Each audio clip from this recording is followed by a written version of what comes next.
How's that? That's better. Hey, nice. Um, oh no, this is now not capturing my desktop. All right, there we go. That's better. Okay. Um, so today is my birthday. I have these lovely octopus friends keeping me squid friends keeping me company. Um, I am announcing now today that I'm working on a game called Into Darkgroove Forest. I'll get my browser back up, which I just closed for no reason. Oh, thank you. Why is chat not showing? Where is that? Hello?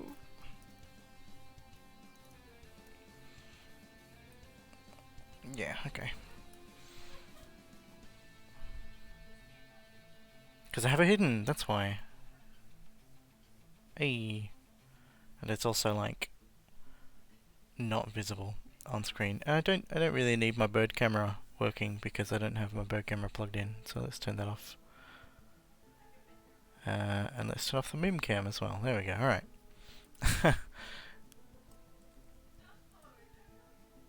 There we go. Alright. Do do do do do. So the music's probably going to be a little repetitive because we only got one track at the moment. Um,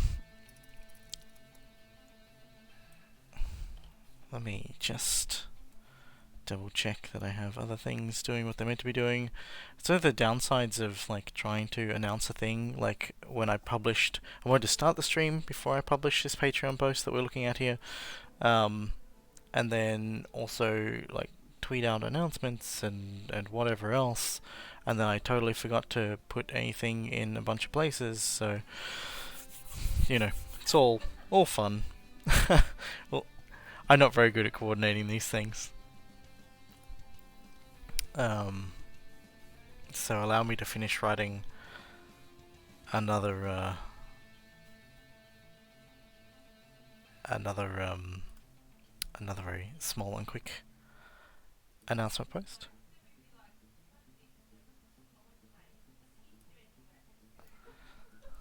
Do do do do. Yeah, so I've had this kind of game idea bouncing around for a little while, and it's been something small that I've felt like making for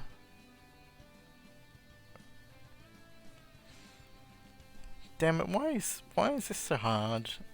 I just want to like type in the emoticons that I would like to use, but it's all no, you silly person who wants something simple. You gotta scroll through a million things. But yeah, so this little idea has been floating around for a while.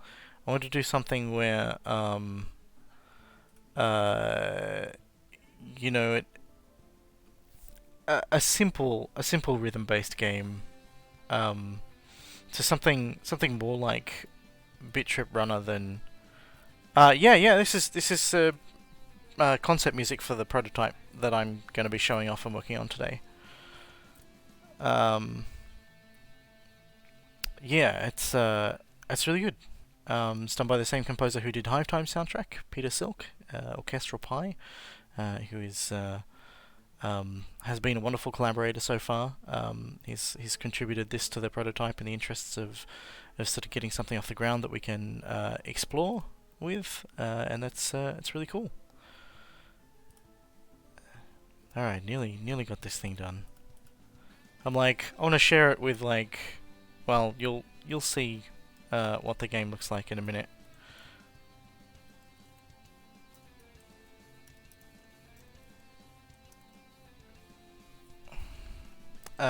But all right, I think I got that. All right, that's posted now, and then I want to share this also in. Damn it! How do you share these things? I don't know. Social media. Who came up with that? Why is that a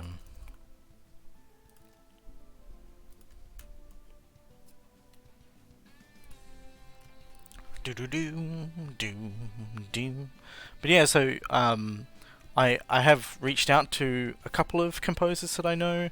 I feel like this project could kind of work with a bunch of multiple composers. And Peter seems specifically excited about doing some kind of like concept exploration stuff, doing a kind of musical equivalent of concept art, which is something he and I have talked about a little bit, and both think is like a potentially really powerful thing. So yeah, he put this together as a sort of accelerated exploration of what a track could do across, a 2 to 3 minutes in terms of build up and pacing and stuff, but sort of condensed down into 45 seconds. Yeah, so I've done an announcement post here. It's got a little bit of concept art, it's got a little bit of work in progress art, a little bit behind the scenes stuff, some concept art and things. Talking about what the project is and where I want to, just an idea of where I want to take it. If you want to check that out, you can find it on, excuse me, my goodness, on my Pam Tram thingy. Need a drink. But yeah, today what I want to do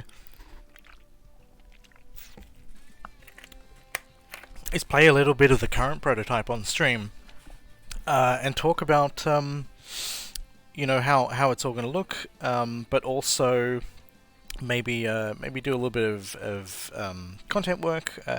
Nemoder put in trees overnight, and so they're like placeholder cones, and I think I can replace those with something a little bit more exciting. But yeah, so we'll dig in, we'll dive in, we'll see how we go. If anybody has any questions, I'll be happy to answer them. If you do have questions, please ask them, because I would rather kind of go, this is how it's going to be, this is what I have planned, than have people make their own assumptions about what things are going to look like. So I'm going to stop this music because the game's going to make music. Alright. So we have the most fanciest of menus to start with. That's like our... is this resizable? Oh, that's resizable. Very nice. Oh, we have the fanciest of menus. Yeah. Don't expect too much from the menu just yet. I'm sure I'll come up with something wonderful for later. But for... Aha! This is... I've not checked out the latest build. So let me...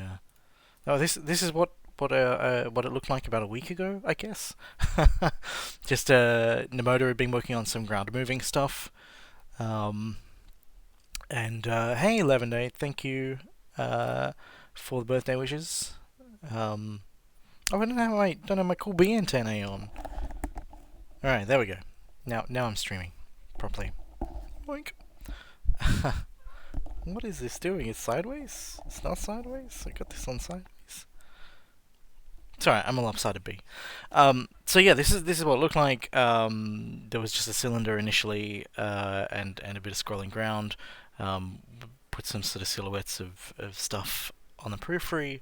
Ideally, what I want to do is try and keep everything minimal so that there's as little stuff being rendered as possible. So these are billboards. And probably will narrow the ground down a bit, I think. Yeah, so this, I'm just kind of, hey, thanks Tilly, how you doing? Yeah, no, I've kind of, this whole stream is the announcement. There is an announcement post that I've popped up onto Patreon for anybody who would like to have a read and a bit of a peek at some concept art and work in progress shots and stuff. But yeah, so this is what it looked like as we were sort of starting to work out what's going on. I just want to double check. Yeah, so this doesn't have... Always wary of changing branches or doing whatever. Check out head. Get status. Head detached. Oh, check out master. There you go. I'm not paying attention. Let's try that again. Yoink. I guess I can be full screen. That's fine. And yes, that has current stuff in it. All right, here we go. This time for sure.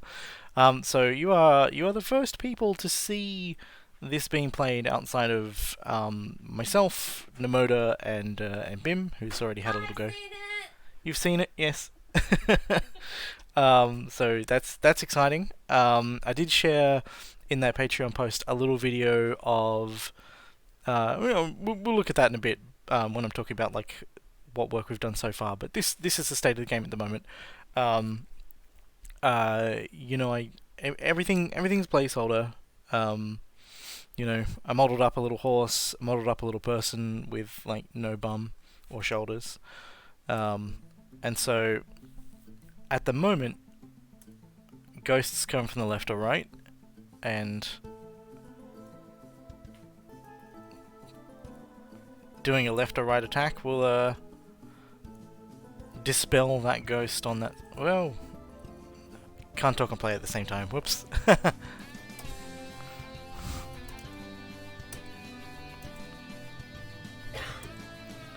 Oh, I messed that up. Oh no, I died. I'm gonna try that again. Alright. Another one. Hey, Nemoder. So Nemoder is my collaborator on this. He's done more work than I have.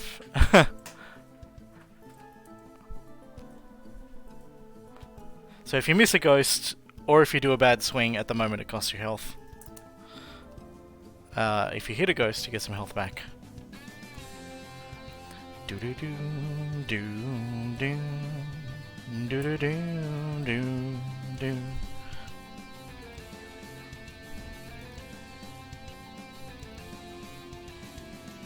Woo! And that's it. That's kind of what it's looking like at the moment. The window for perfect hits is not where it's meant to be, so there are no perfect hits. But yeah, that's the shape of it. We did the thing.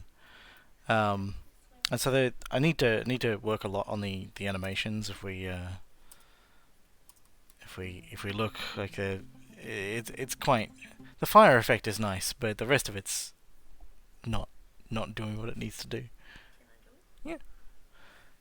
Oh, here comes the Mim. Happy birthday, Cheese! Yay! Nevik says he loves the ghost concept art. Oh, thank you, Nevik. She says thank you. I want to kind of like, I like the idea of doing having the horse run past the camera and then the camera follow up from behind at the start, or something like that. Yeah, I got these like jellyfishy friends. There's a green or yellow one over here that's probably almost invisible thanks to the light coming through the curtains. So like that's it. I'm thinking about just to start with, want to have it as minimal as possible. Get the sort of core basic minimal implementation of what the game could be, and then consider potential expansions to the scope.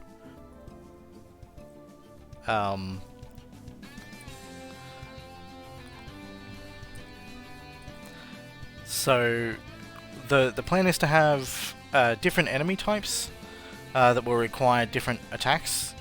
So instead of just being like left and right positioned, there'll be some that need to be bashed with a sword before they can hit with a torch, or hit with a torch before they can bash with a sword. And sort of in that way give some more, I guess, texture to the gameplay. A bird would probably make a very big mess out of them. So at the moment we've only got one ghost model, and it's just each one is left or right attack. If it feels like the game needs it, we could look at adding the ability to duck under branches or jump over logs or something. As an extra thing, which would probably put it in line with Bit Trip Runner as far as complexity goes. But yeah, I want to kind of try and keep it simple to start with, and then see how we go from there. So yeah. Yes, I've got too many games on the go. I totally forgot. Let me go and drop the link over there in IRC. Not paying enough attention.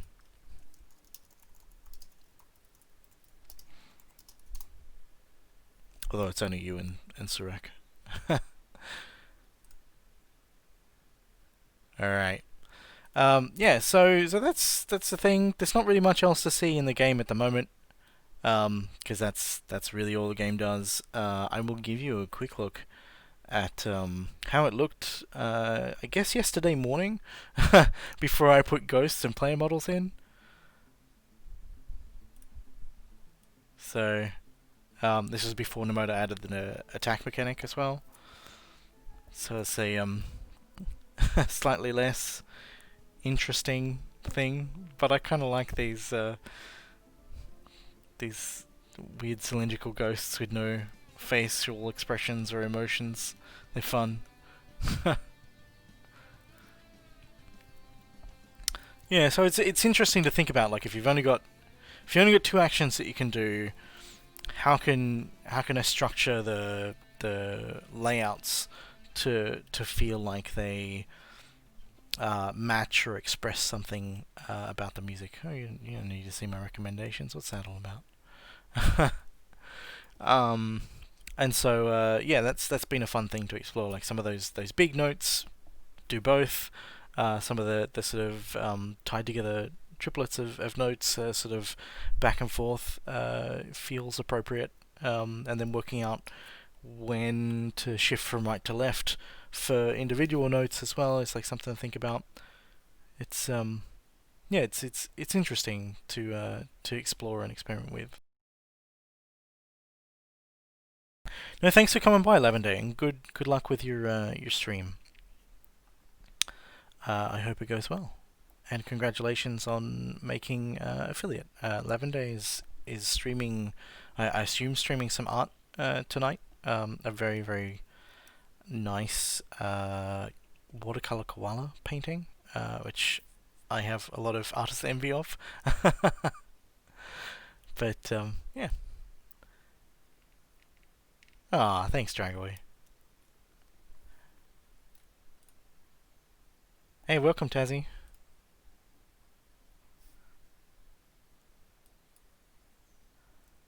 Um, yeah, if anybody needs to run off and watch Lavender's stream, I definitely don't have any objections. It's a cool piece of art, and it's very cool to watch other artists' work. Yeah, all right. So I want to talk a little bit about what's going on under the hood. We have a couple of sort of like uh, different iterations of things that we've been prototyping, but the main one I'm going to focus on is the one that we've been playing. We get a couple of enums to handle different ghost types and different actions. The idea being that these can be extended later if we need. There's also some things about how whether your hit is early or whether it's late, how close it is to being a perfect hit, and that sort of thing. Um, and let's just zippy on down to where is it? Oh, it's hiding. This is the thing about working with multiple people is like because Nemoder and I have not been overlapping in the work that we've done so much. I end up forgetting where everything is. Although I do have a very convenient function list here that I completely forget about every single time. So yeah, I wanted to sort of show this beat sequence stuff. So basically, just loads a file, which is a CSV, but I'm calling it a TXT at the moment. And it's got a millisecond, or no, it's in seconds, decimal seconds timestamp, and then the type of ghost that it's meant to spawn. So at the moment, the basic ghost is on the right, the events ghost is on the left. As I said before, when we implement different ghost types, that'll shift and change a little bit. But this is what that beat sequence file looks like. Crank up the font size here so you can read it. um, and so at 3 3.8 seconds in, spawns the first one, which is when a new instrument comes into the music. And when the actual melody starts is about 7.3 seconds in, 7.4 seconds in, spawns another one.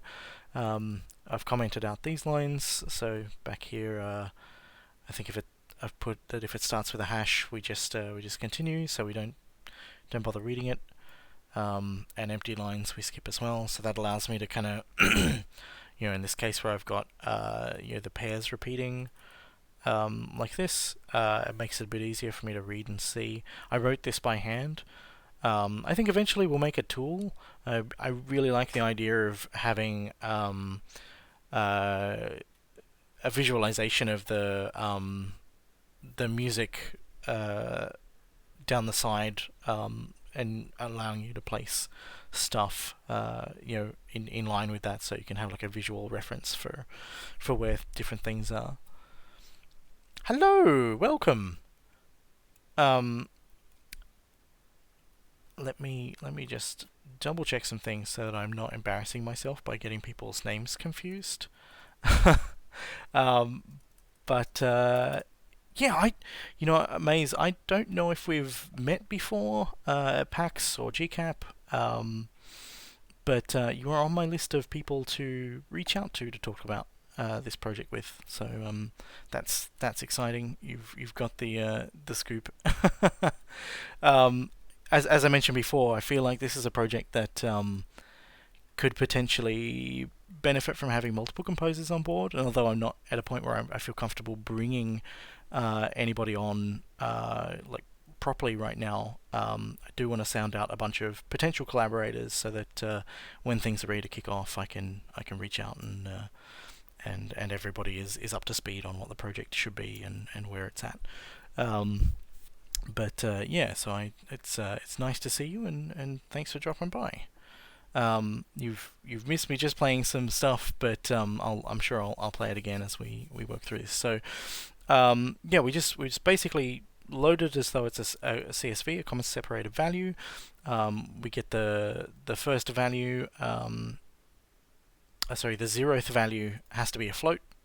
So that's going to be a number, and the other second value, the 1th value, is the type. So either basic or advanced. I got a little separate function here that basically says we just do a string comparison there, and then convert those to those enums that I showed earlier, and then it will add those to an array that we deal with later. So back here in our process function, as long as the playback position of the audio stream player, this is a fun thing that I discovered. I got to do an upstream bug report, maybe submit a patch, but it turns out that the playback position of an audio stream player does not get reset when you reset the when you start the music again, or stop the music, or reset it, or seek to a different position. I spent quite some time wondering why my spawning behavior wasn't working as I expected. There's some kind of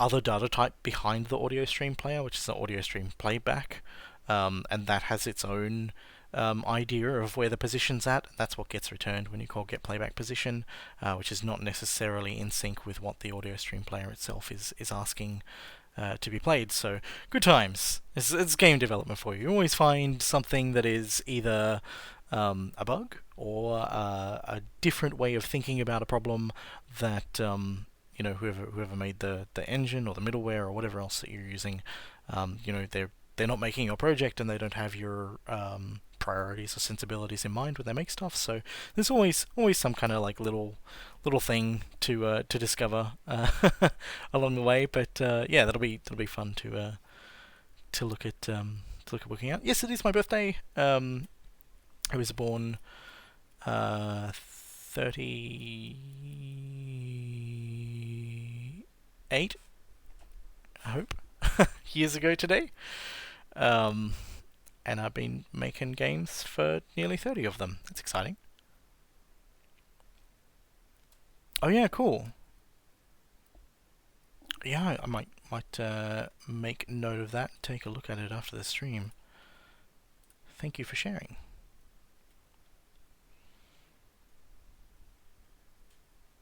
Yeah, I did my last game, Hive Time, which is the bee themed thing that there's a little trailer for in the bottom corner of my screen here. I did that in Godot, and that was a bunch of fun as well.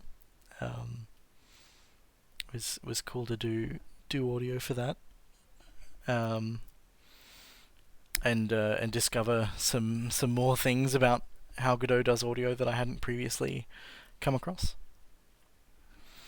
Our ghost here uh, has a thing where it works out whether or not it's been hit and returns an enum based upon how close it is and whether or not it's in front of or behind the sweet spot.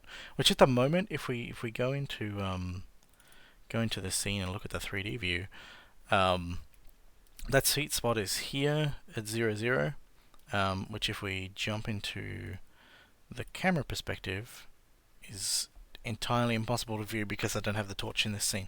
The torch gets programmatically instantiated after you start, because I need to attach it to a bone that's inside inside here. I don't know if you can turn on the visualization of the skeletons or not. Oh yeah, yeah, yeah. Show me a skeleton. No, you meant to. Oh, yeah, there we go. So there is an extra bone that for some reason is not visible here, that pokes out the side here, um, and the torch effect is attached to that at runtime using one of Godot's bone attachment nodes. And that's where it's instantiated there, and then carefully positioned directly where it needs to be. Oh, you wanna see Mr. Sunshine? All right, yeah, let's do it. Yeah, Godot uses decibels, um, which is fun. It's a nice, convenient function where you can. Uh,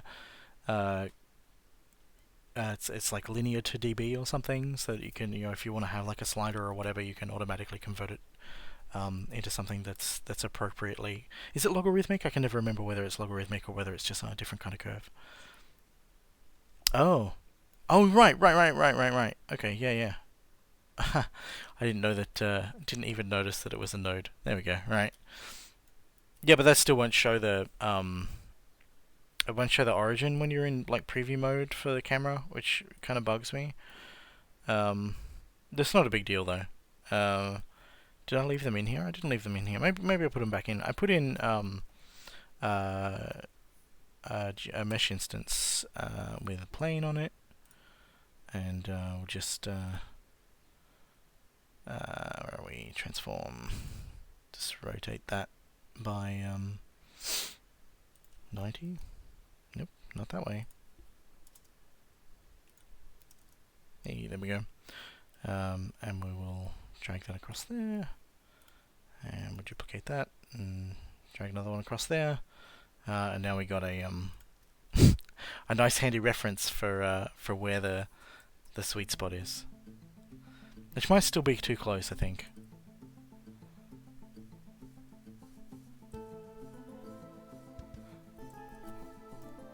Let's turn off that.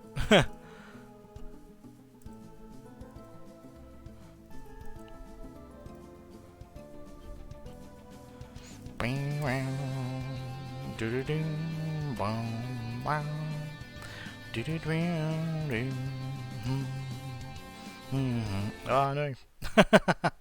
Messed that up. Anyway, yeah, that's the point at which they nicely intersect.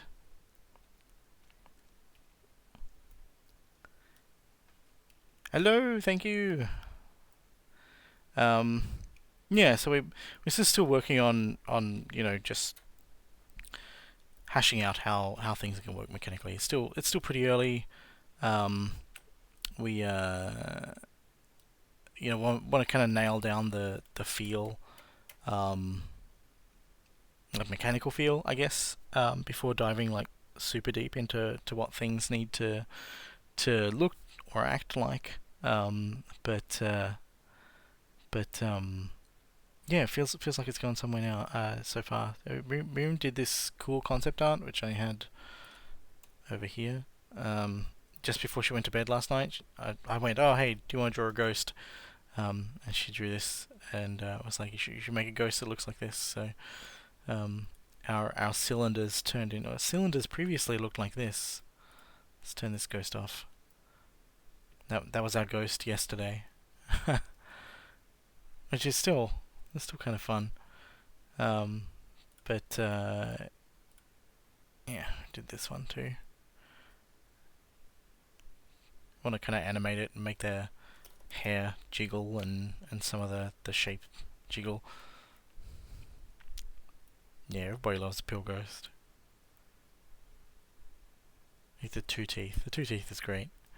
Yeah, I don't know whether we'll necessarily stick with like the cute thing. It just felt like something fun to do, quick and easy for what we're gonna come up with today. I think I even have that open in Blender over here. Yoink! There he is. It's a little bit more interesting when it doesn't have an emissive material. Maybe we can make the face a little bit rounder. I don't know. But yeah, I haven't come up. I might just bake AO into it maybe and see if that gives me what I need. Because the moment that I make this emissive, it loses all shading.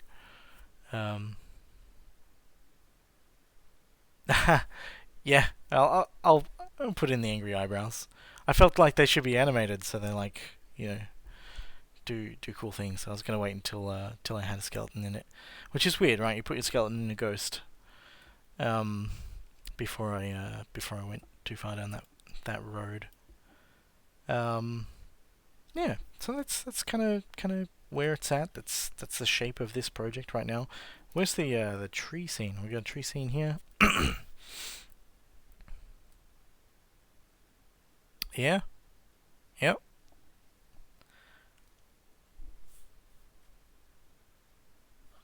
Oh, Pinocchio nose.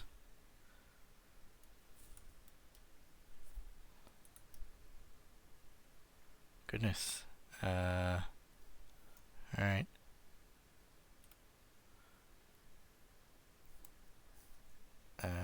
Hmm. Like how do I extrude what we have here in an interesting way that will make a Pinocchio nose? But I don't think I can do it without. Hmm. Yeah, I don't have enough geometry. Oh no, that might work. Let's do that. So just wanna triangulate that face. There we go. Now I can grab this.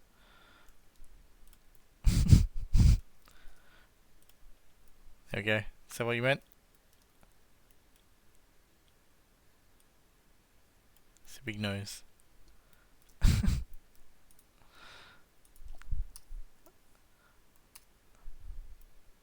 we go. That's a bit better. I think it needs to. There we go. It's better.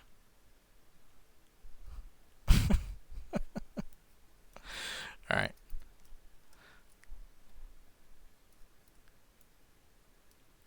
Yeah. It's a fun little dude. I'll grab open some of the other stuff I've been working on. So, we got a character here who has a much more detailed face than they need to have. I didn't bother putting any like sort of joining geometry in. Just wanted to have the bare minimum in place to communicate what needs to be communicated. So if we want to, oh, okay, because we're in edit mode, yeah. So the torch swing kind of looks like that. The problem with these kind of swings is that they need to sort of be immediate. Hang on, let's bring this hand back. It's also tricky in that I need need everything to I need both to be able to work together, so that if you're doing both attacks, that there's a crossover that doesn't look too bad. Yeah, it does. Reminds me of the Stay Puft Marshmallow Man from Ghostbusters.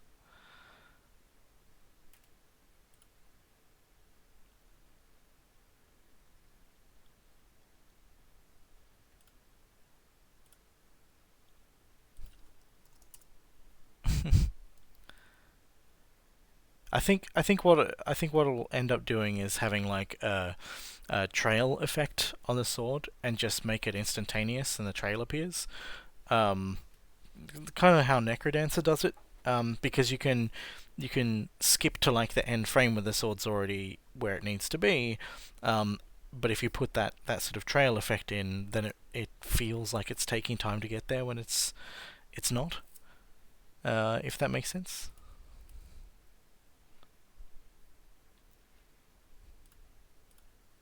It's difficult to explain. But there are sort of animation tricks you can use to make something that's instantaneous feel like it's taking slightly longer than instantaneous. And I'm a terrible animator, so I don't know how to use these tools properly, but I will learn. Yeah, so obviously this is all placeholder. It's all about working out what works and what doesn't. Yeah, it's all cheating. This game dev and whatever else for you is just it's just working out how things work and what they do. Well, this is what the horse looks like at the moment. Let's turn off. Nope. Turn off this light. Hey, there we go. Nope, not that one. There we go. It's a bit chunky, and the UV grabs a little. Oh, not the UV.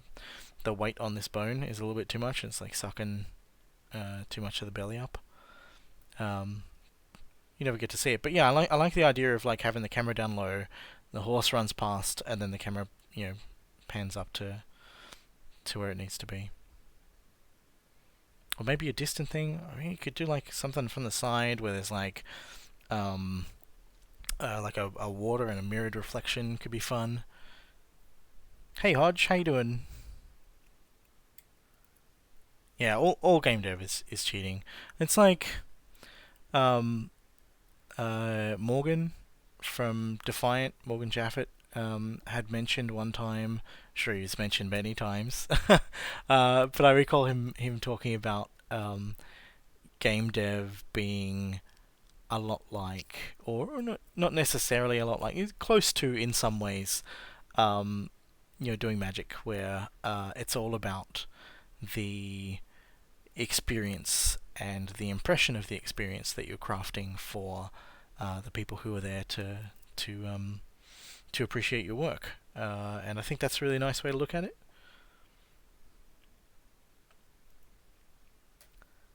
You keep making beams inside walls. Oh, a house! I thought you said a horse, and I was very confused for a moment. I just misread. um, yeah.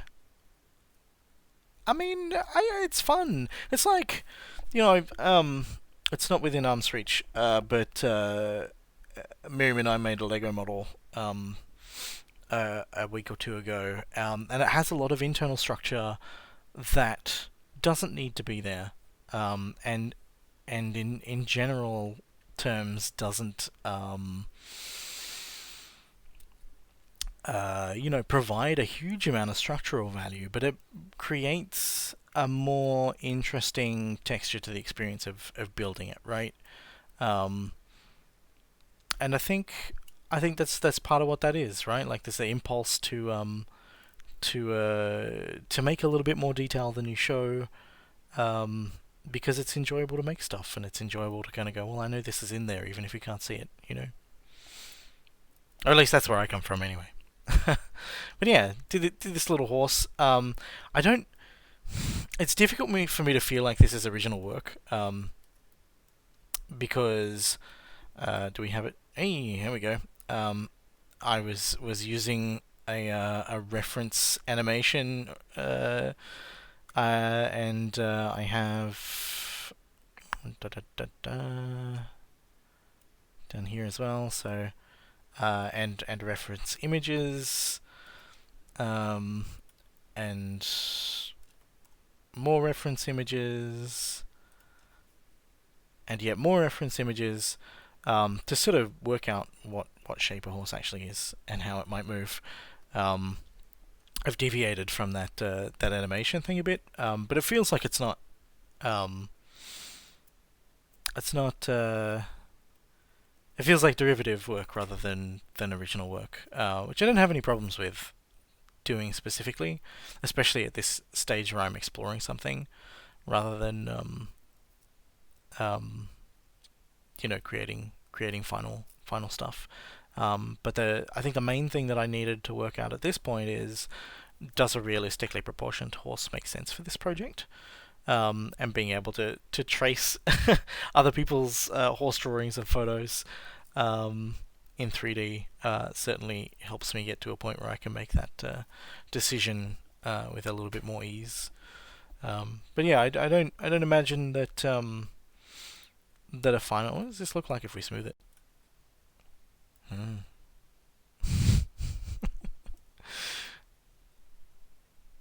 um, yeah, I don't think we'll stick with like a low poly look for the final game at this stage. I'm not imagining that we will, but yeah, for the moment, it's working. I think.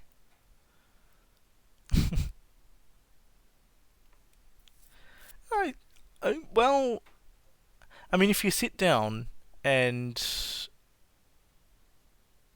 draw, is this ghost explicitly derivative? I mean, yes, it draws upon a lot of sort of cultural conventions of what ghosts might look like. But it was done without reference. It was primarily had you know someone's imagination as the driving creative force. Um, there were no, yeah, and so I see that more as original work.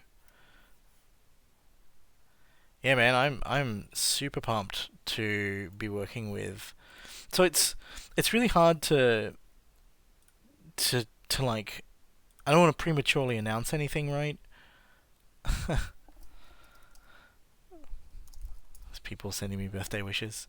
I don't want to pre-announce anything, and whatever my plans are now, they may not be the right decisions to make in a few weeks or a few months' time. But as I said earlier, my initial feeling is that if things go well and this project looks like it's warranting the effort and expenditure, and like these things cost money. It's wish they didn't, but they do. Um, oh, this is my first. This is my first horse that looks a little bit more like a dog cow. Um, Back when I was just like, what is the like perspective and what does the layout look like? That I used as a reference while drawing um, this little concept piece here. Um, yeah, I would like to.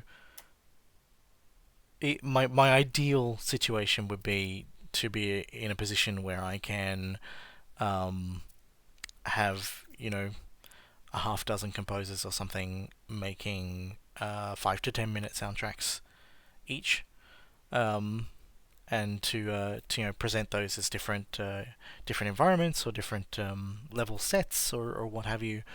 I think that would be a fun way to explore what could be done with the game once the mechanics are in place. Yeah, dog cow. Apple's gonna Apple's gonna get onto me. I don't know. Do they still admit that the dog cow exists? Is that still a thing? I don't know. I have no idea if there's even a dog cow left in macOS at all these days. But back in the days of what they now call classic, the dog cow was a little loading icon that appeared sometimes, and I think there was a key combination you could hold down to hear it go moof, which is nice and adorable. Yeah, yeah, moof. It's a good piece of history, and a reminder that a lot of this we don't have it so much anymore. I don't think, but there was a sense of playfulness about a lot of software that came out of the 80s um, and very early 90s. Um, and WinAmp whips the llama's ass, and everybody is comfortable with that. Um, but I have no idea whether or not a company or a development team would feel comfortable doing the same thing um, for a contemporary piece of software. And I see, um, Apple's definitely moved away from those kinds of in jokes and stuff, and I get the impression that Microsoft have as well. And it's definitely changed times, as it were.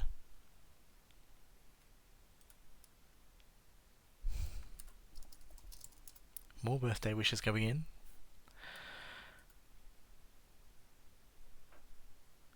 Yeah, yeah. You still find little Easter eggs here and there. I feel like they're a little bit more buried these days than you might have found, 20, 30 years ago. Which is, it's a double-edged sword, right? Like, there's so many silly little projects that started as fun. They have like dumb names. You think about GIMP, the paint program, um, and it doesn't necessarily translate into um, from like moving from a hobby project to something that is things that people use in their professional workplaces, and things that people outside of that hobbyist community end up using. It's ups and downs. No, I think as far as I'm aware, GIMP is not changing. There was a lot of discussion and debate early on. I think from the perspective of most of the GIMP contributors and maintainers, anybody who brings it up now is just rehashing things that were already decided, and not raising things in good faith. If that kind of makes sense, that's the way that I've read most of the discourse. But yeah, it's been forked with by some people who are keen to give it a fresh coat of paint, give it a more accessible community, um, and see how the project grows and evolves from there. And as Hodge says, that's Glimpse.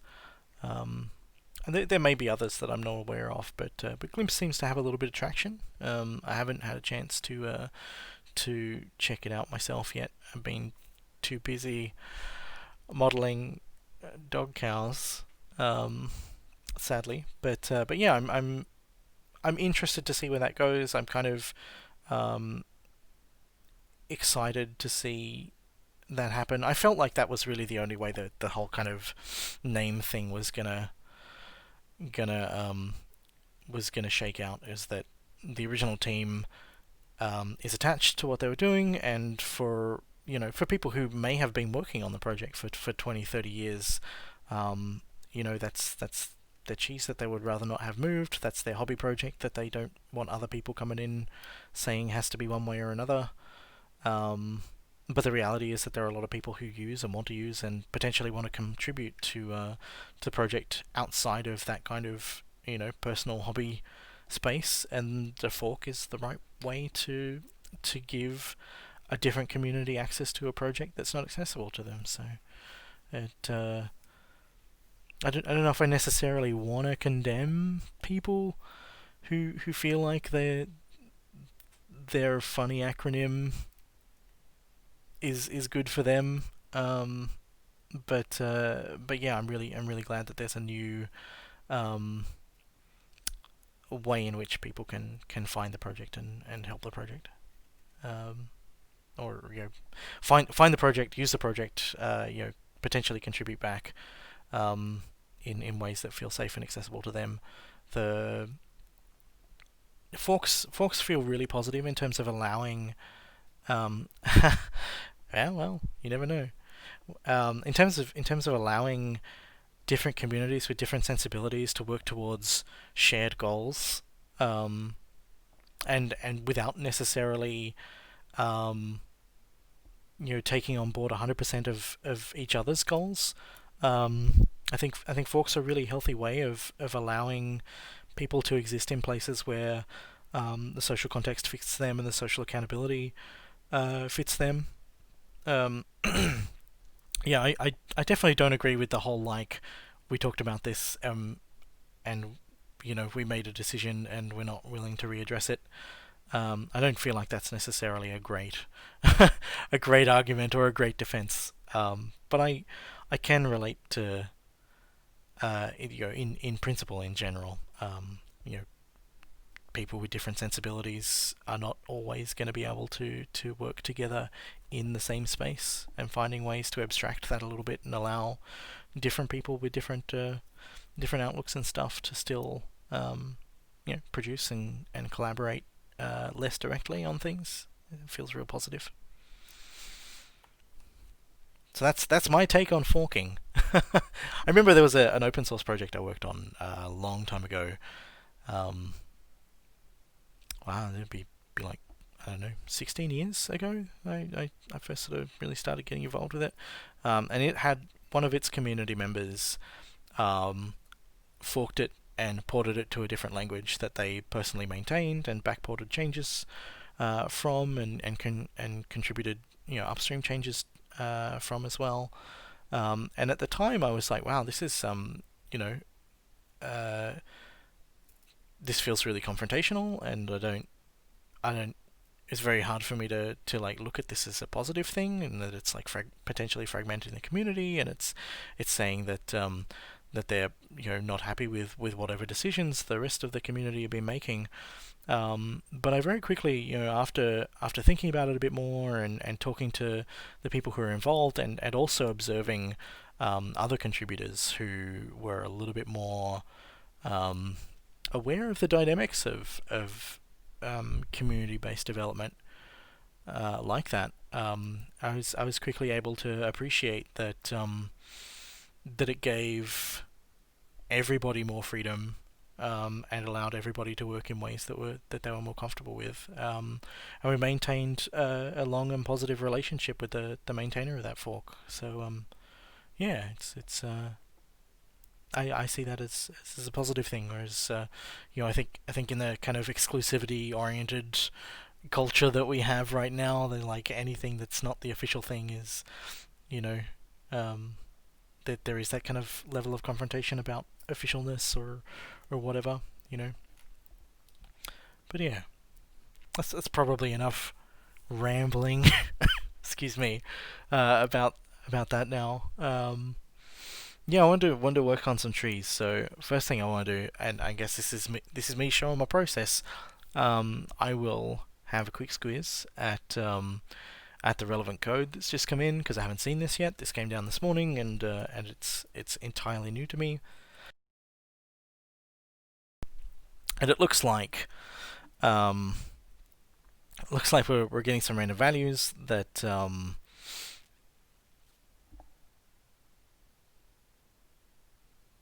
okay, so we're just selecting which side of the road do they go on, and what does their position end up giving us. You know what? I can probably optimize this a little bit.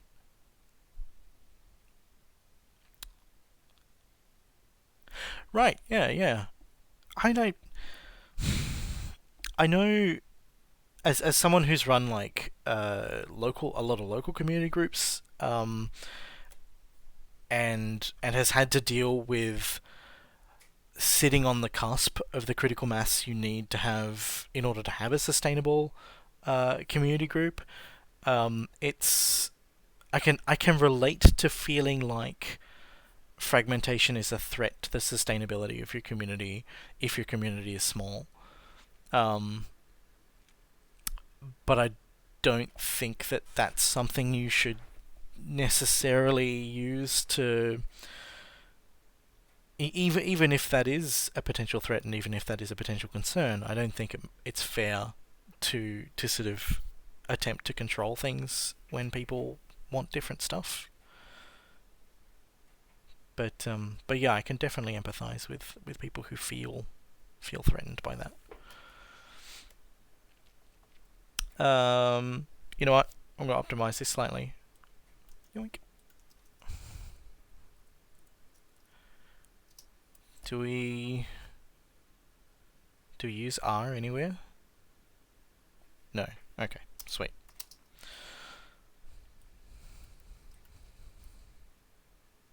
Uh, no, I won't do that. I'll do that later.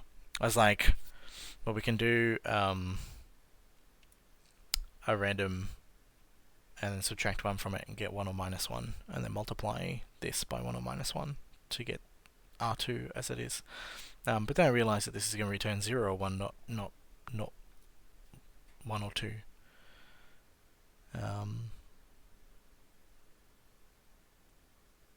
What am I thinking? Yeah, so are we scaling them? Set height. Does set height change the entire mesh or just the height?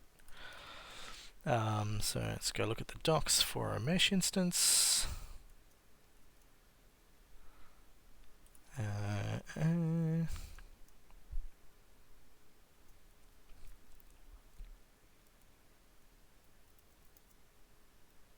Yeah, that was something I really tried to push for, but never quite got off the ground. Was like interaction with other community groups, either in the same domain or in different domains. Because like as in the sort of semi-rural place that I live, everybody is struggling with numbers and finding the right level of enthusiasm to keep things running. And I'm like, well, if we can share something that we do that's relevant to you, we can do a talk at your group, or some of your people can come to one of our talks or whatever, and that kind of cross pollination leads to more diverse, participation in a really positive way, I think.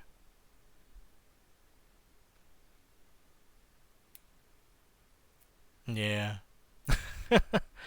It's often tough to get people to think about communities and communication and the impact that those have on each other. Because I feel like society trains us to just expect that all of that happens for free and we don't need to be conscious. Um, but like, yeah, the moment that you start to run a community or start to coordinate things, you immediately butt up against the fact that you don't get those things for free and they do need to be consciously managed. Oh my goodness. Get out of here. Where's my dashboard? I'm gonna wield that band hammer.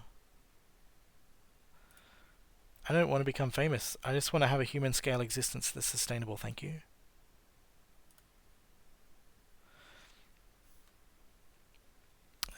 Yeah.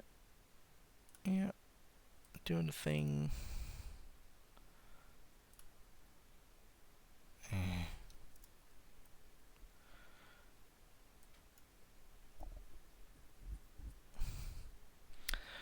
Yeah, right. And that's distressing and disappointing as well, right?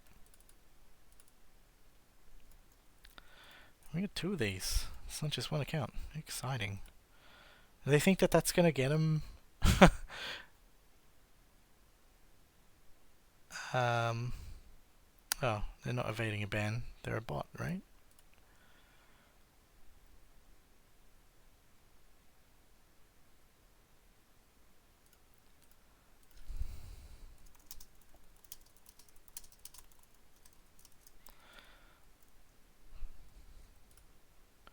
Do do do do do. I should probably bring up the moderator panel that lets me remove these from chat as well. Look at me working hard and fast. Do do do do.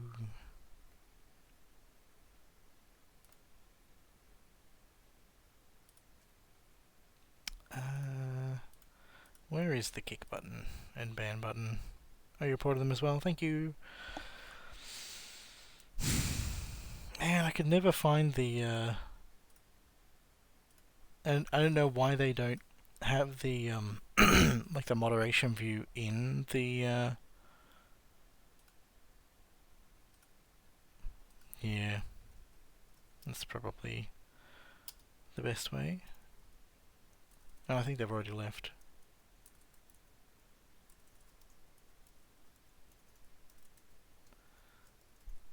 Maybe.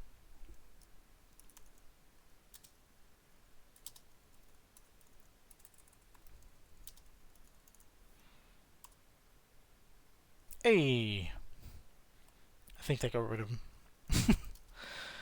uh,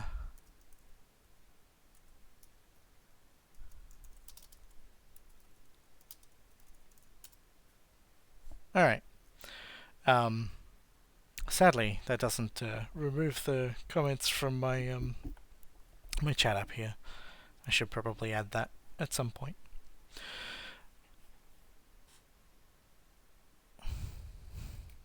Yeah. No, they are. I mean, it's just script kiddies doing the thing, but it's like, what do you get out of this aside from pissing people off to an extent that they probably won't use your services anyway? Advertising and marketing is just it's just people trying to justify their own things.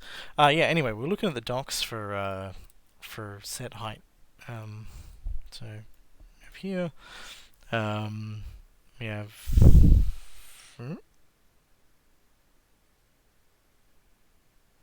Oh, this is good. Where does set height come from? This is what I hate about Godot's documentation is it doesn't show inherited methods. So I'm sitting here with the knowledge that there is a set height function.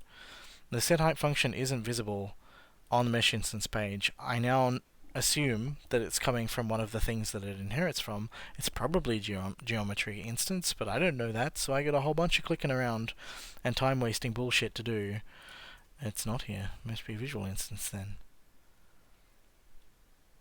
Nope. Where the hell's set height coming from? Is it in spatial? It shouldn't be in spatial. Nope. Where does it come from? I think Java was the first language that I really sort of did any serious work in, and Java docs are way better for this kind of thing. Now I was a marketing manager at a place for a while, so I can do this. I can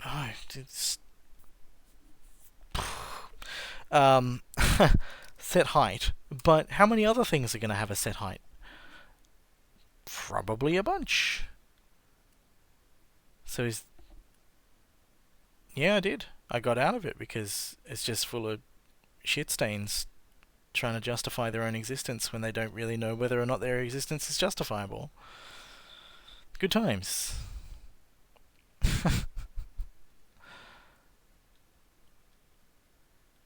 Alright, so it looks like this doesn't exist. So what we can do is we can click here and we can go, alright, so it turns out that it's a cylinder thing.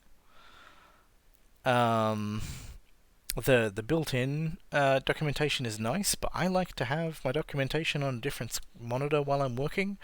So custom mesh is a mesh instance. When do we even set it as a okay, so it's getting the mesh out of there. Okay, all right, that's a bit easier to follow now.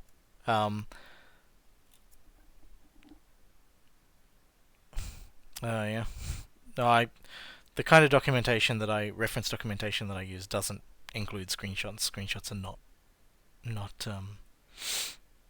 not relevant, thankfully. So we said this was a cylinder thing. So let's head back. Look at how many bloody history menu items this the search thing makes. It's bonkers. All of it's bonkers. It's making me grumpy. Alright, so this cylinder thing, it's like this doesn't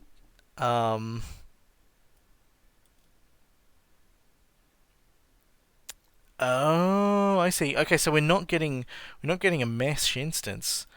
We're getting a mesh, I think. And that's going to be a primitive mesh, and then we have our cylinder mesh, which has get height. So now for another pet peeve. So what we're doing here, up here, is we're setting it to a new instance of mesh instance, which we actually kind of don't want to do and actually aren't doing. Because instead of a mesh instance, it was a mesh. And so not having type safety, I think Godot has some type safety things. So if we do this and this means that custom mesh will be defined as only being able to contain a mesh instance. And if I run this now, it should have a SAD. Yes, because we're trying to add a mesh to a variable that can only contain a mesh instance. And so this kind of primitive mesh or mesh class isn't derived from mesh instance. Mesh instance is sort of a container class to hold meshes and manage the instantiation of those, and pooling and stuff as well. So that's a fun bit of confusion. Were you aware of the type safety stuff at all, Nemoder? This is your code, not mine. So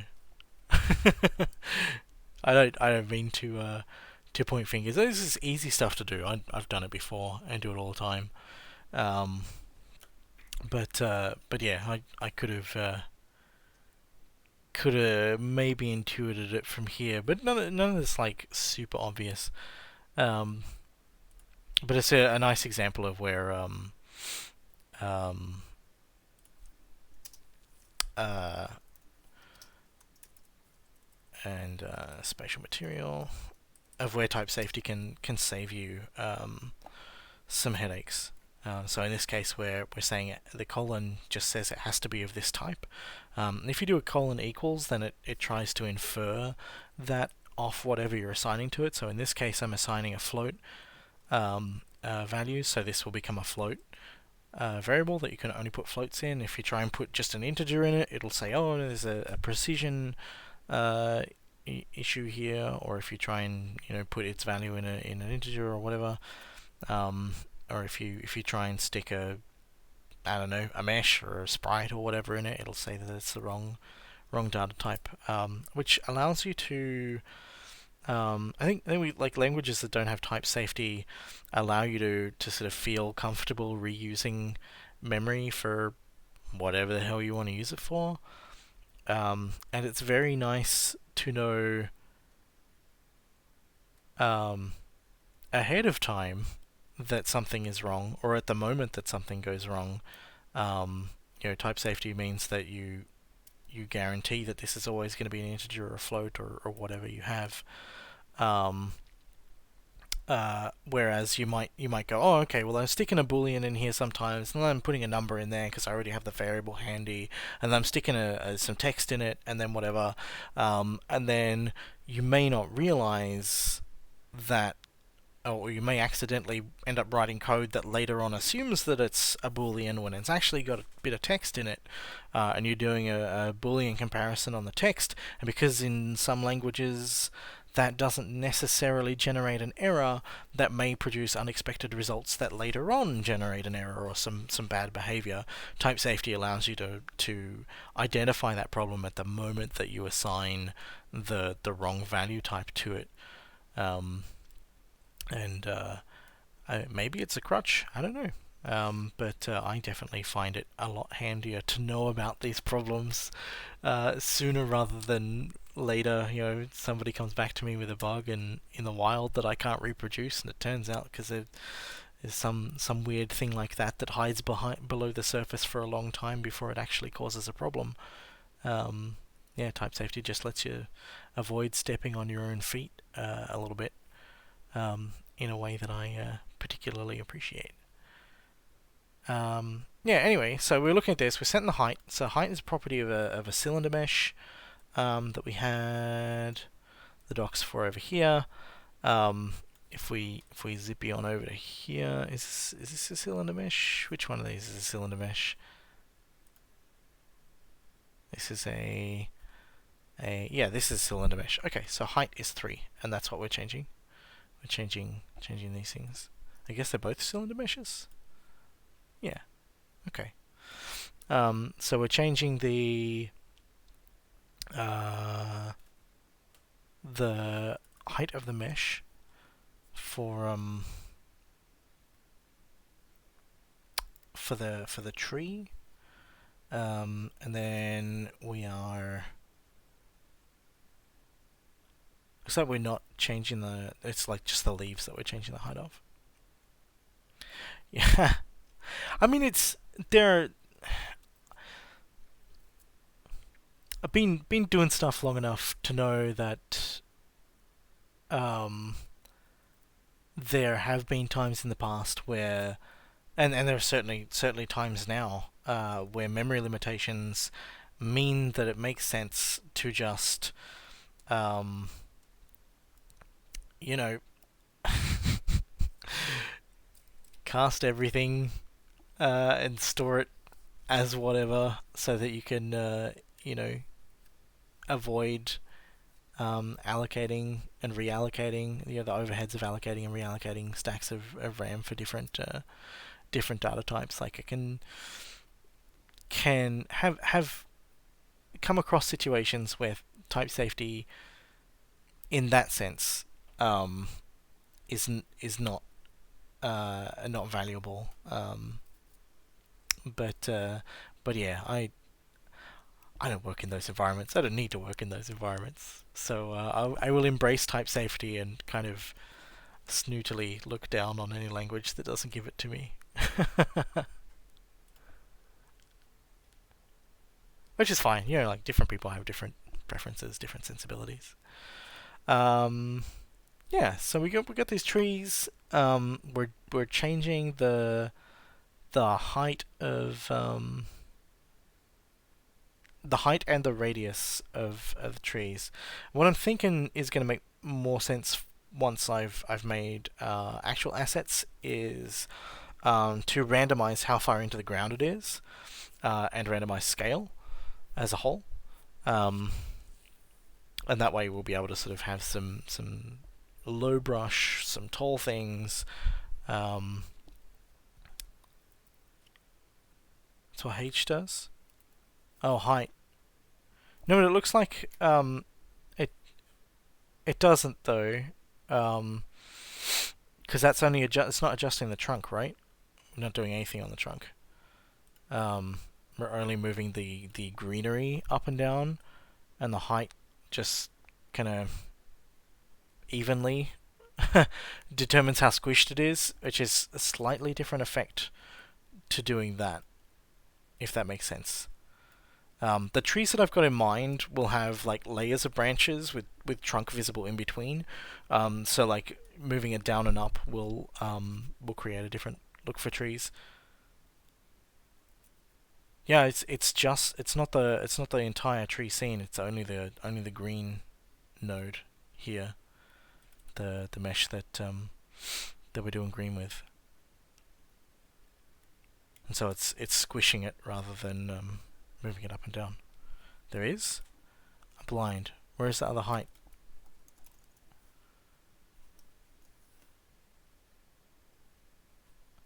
Oh, it's here. Okay, you are translating it up and down. Sorry, no, I missed this. I totally missed this.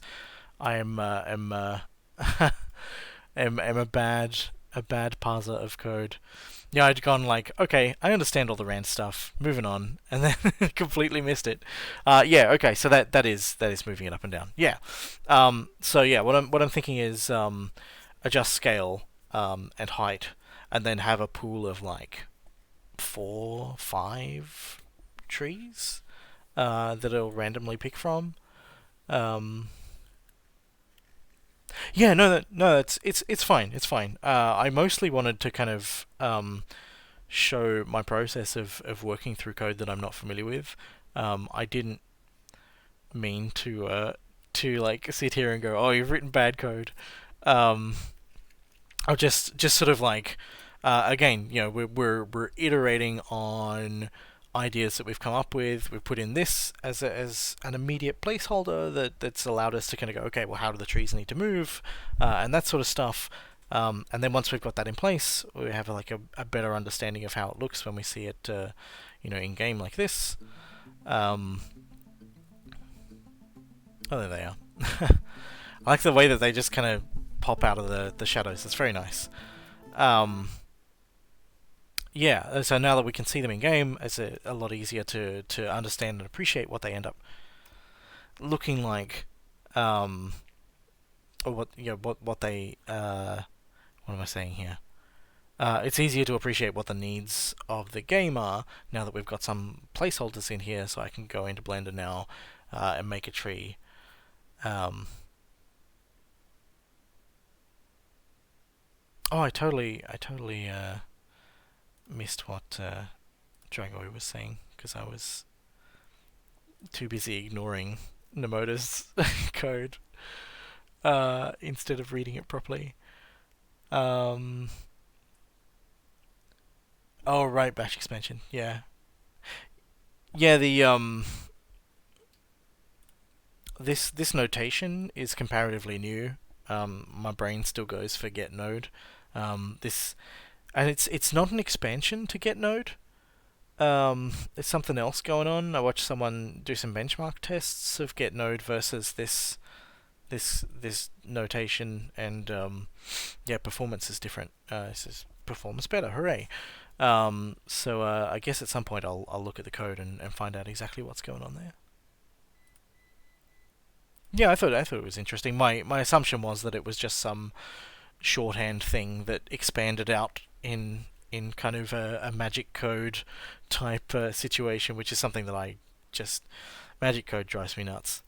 Um, so there's some kind of extra notation that you can do is like get set. I don't remember what it is, but you can tell it to automatically make it automatically makes like a set speed and a get speed function. And I'm like, I hate that. I hate that so much. I'm like, I would really like this to be explicit, and I would like it to be immediately readable to anybody new who looks at this code that's not me, or me in the future who's forgotten about how it works. If I'm like, there's no set function, I guess I'll modify the variable directly. If I don't see the function, I'm not going to use it. So yeah, I try and avoid that kind of stuff. But as Nemoder says, like, the parser is doing its own thing, the interpreter is doing its own thing, the engine is doing its own thing in the background. There are so many things that are not immediately scrutable, and all may as well be magic to an extent. But I think there's like a readability thing with that specific case where you can use some annotation that will expand out into other code. I remember I learned to mess with Visual Basic, and I was like sort of not really understanding why it was giving me all of these fancy GUI controls without. Oh, thank you. I have jelly beans. It's my birthday. Look at my jelly beans. Very delicious. Um,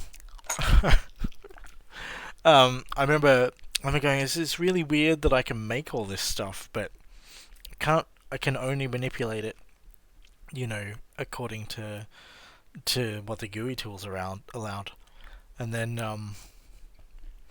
yeah, no worries. Have a good one, Tilly. It's nice to catch up. Nice to see you around.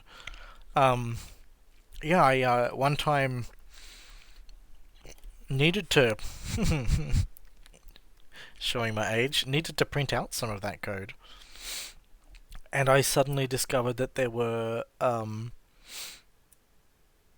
the code for all of that GUI stuff was present. It was sitting there, um, uh, formatted with special comments around it, so that the GUI tools could parse it properly and represent it visually. Once you start messing with that, it breaks everything. Hooray! But yeah, seeing that, being able to print that out and go, oh, okay, I understand exactly what is happening now. This is programmatically instantiating everything in the way that I would normally do it if I wasn't using the GUI tools. It's just not bothering to show me that code, so I just assume that it's magic. And sorry for my jelly bean eating sounds. Yeah, that was I don't know, something that really bugged me a lot. Um, I don't like it when things obscure stuff like that. I get that there's this attitude of, don't give people enough rope to hang themselves. Um, but that means you're never going to make a swing, right? uh, you know, you give people a little bit of education about not putting ropes near their neck, and they probably won't hang themselves. Or if they get close, they'll realise what's going on and stop. Um, if you obscure all of these things, then you limit what understandings people can have, and that disappoints me.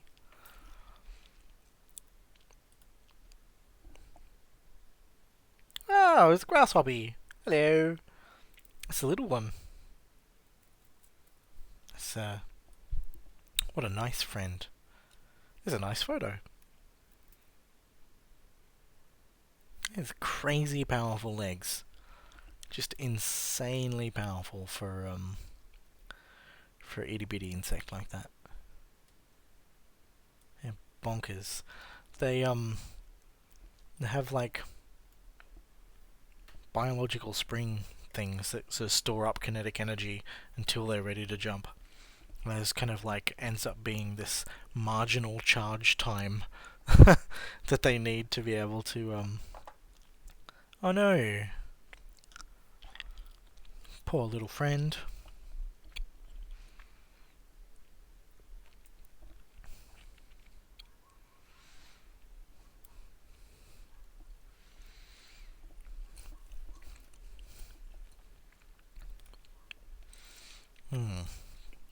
Anyway, I'm gonna make a tree. I think there's like two types of people who use Blender. There's the people who start with a cube and people who start with a cylinder. I think I'm a cube guy. Oh, we have a clip. This is probably me talking about jelly beans. Thank you. You can't really see it, right? This is a little dish that Miriam bought my jelly beans on. It's a little chicken. Buck, buck, buck. What a lovely friend. Yeah.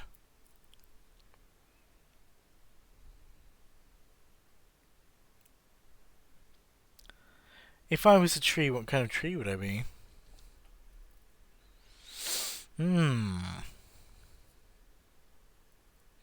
Definitely some kind of sapling. I'm a little tree.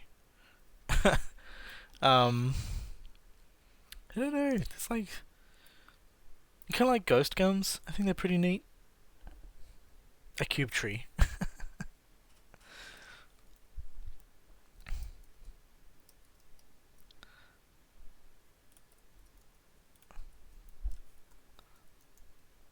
Eh? Oh, I was like had forgotten to disable perspective. There we go. I'm keeping everything low poly for the moment. Oops. There we go. Just because it lets me do stuff faster. You can start with a triangle. You can even start with just a vertex. I think there's a way you can insert a vertex. Is there add vertex? Add? No. I don't know, but you can add just like a face, a plane, whatever. Yeah, I'll stop using 2.7 when it stops meeting my needs. That's my take on these things. I see a lot of people who get grumpy about me using 2.7, and I'm like, you know what? Eat a sack of balloons. It is like this weird culture, right? I remember when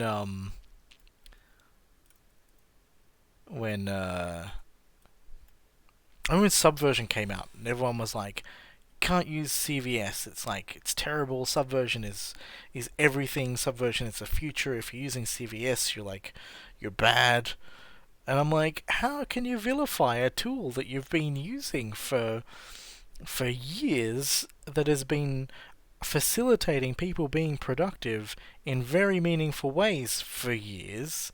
How can you? Why would you even remotely do that? What kind of person would you have to be that's bonkers?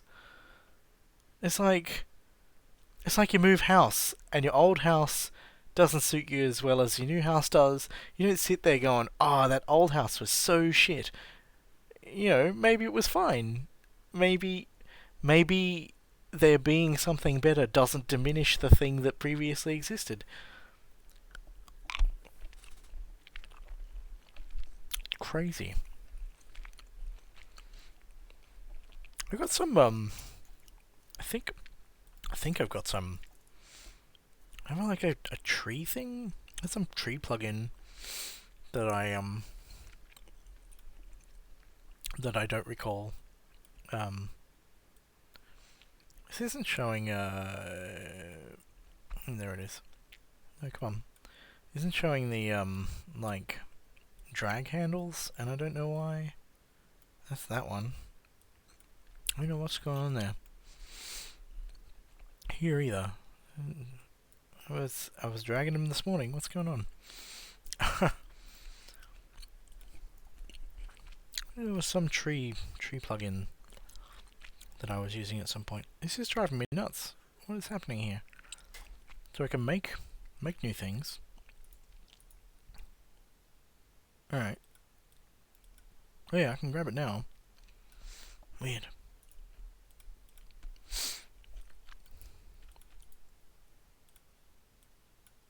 But that's not letting me grab it. Okay, there we go. Oh, it's this. This is stopping me. Yoink. No. Let me grab the thing. Hey, there we go. Yeah, couldn't shrink that down. Yeah, I thought I had a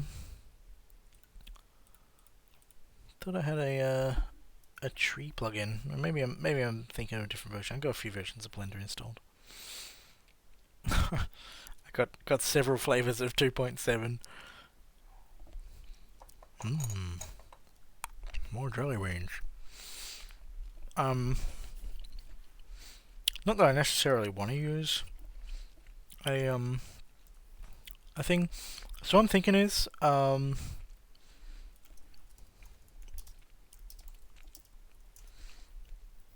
since like all of my everything comes from Quest for Glory, what I'm thinking is I just copy and paste this. Yoink. Doing these kinds of trees, where there's like layers and chunks of foliage, but still a very visible trunk. Because I think that sort of thing will kind of be nice and interesting when it's layered and kind of coming above and below the camera.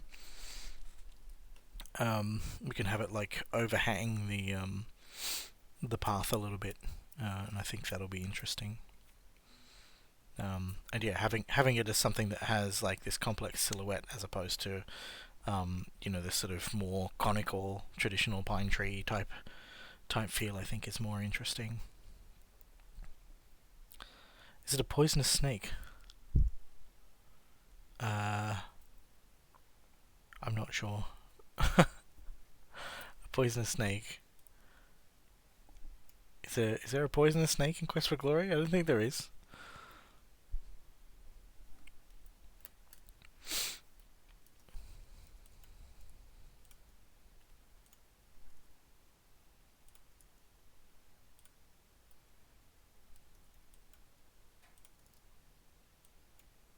Just kind of give it some kind of nice taper.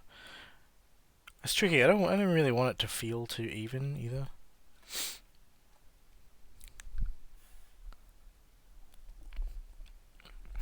I've really only played the first Quest for Glory game. Its entire identity in my mind is this, but for other people, it's deserts and vampires and lion mans and stuff, which is fine. Everybody experiences things differently. All right, let's just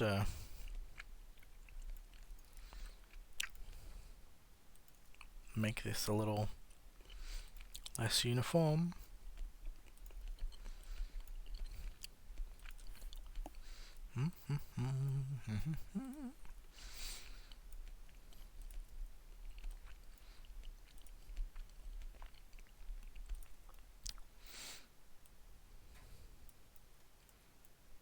Yeah, it seems okay.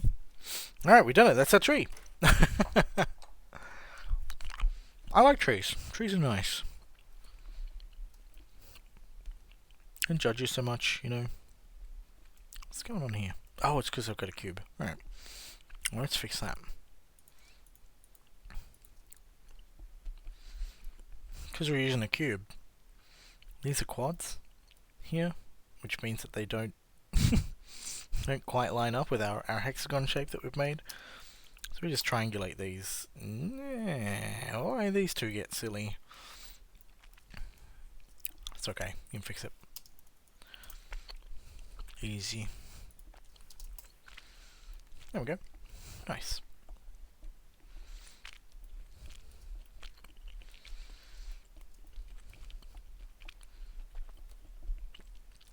We already got materials for this, or are these like inline material things? Is this saved? Tell me, is this a thing? Okay, so it doesn't have a path, so I don't think it's oh, here we go. Tell me what the path is. Yeah, so that's an internal thing. So there's no existing material that's saved that I can use. I'm not going to bother with texturing. We'll just use solid colors, like Nemoder's already done. But I think longer term probably do that. You know what? It's not enough. I just want to make this even less uniform.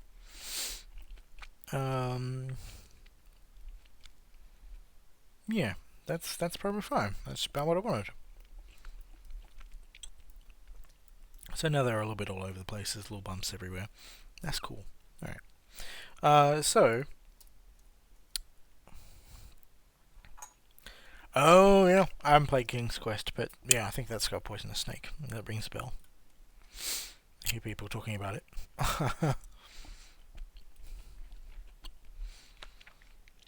Yum, yum. Yay, I freed my chicken from the jelly bean cage it was trapped in.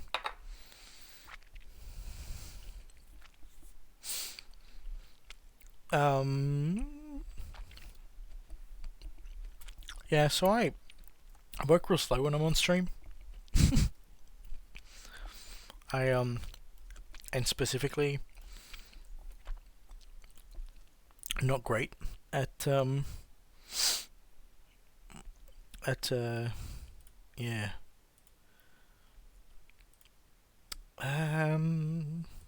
Is that like a radial array? I feel like this, or is it just one array thing? It's just one array thing. No, it's screw. Screw is the one that I want. Hey, perfect. I made us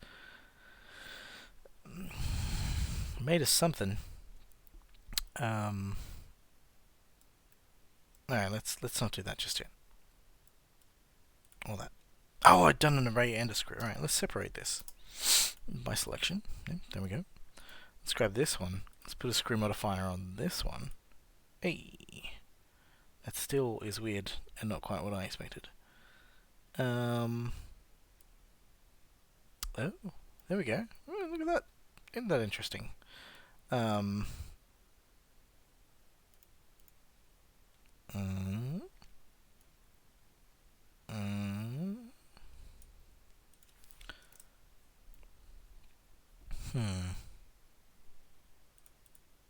Maybe screw isn't what I want.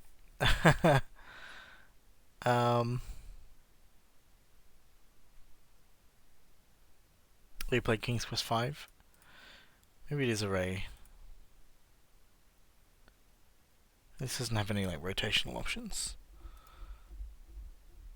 I can fit curve, but that's not necessarily what I want. Alright, this is where we ask the internet and we go, hey internet, where's my things at? There we go. Okay, Blender array. How do we do a radial array? How to make a circular array using offset? That sounds good. No, I've definitely done it before because I did the flowers in Honeycomb Crunch like that. Now I'm confused. But we want a bunch. Fixed count, that's fine. Yep, that's good. We don't want to. Do we want constant offset? Nope. Yep. All right, this is closer to what we want to think.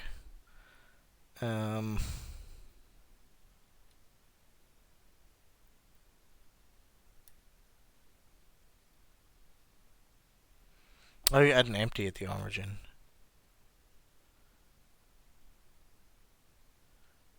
And then... Right. What is the purpose of the 2D cursor? Okay, well if I add a cube, it gets added where the cursor is. If I have this thing selected, I can move it relative to the 3D cursor.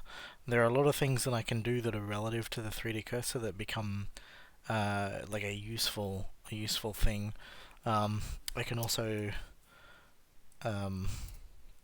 snap things to the cursor, so the origin point for that was moved over there. So in this case, I want to add an empty. Plain axis is fine, which is just a thing. It's like a point in space that has no actual geometry attached to it. And this is what I'm going to use to do this thing. An empty.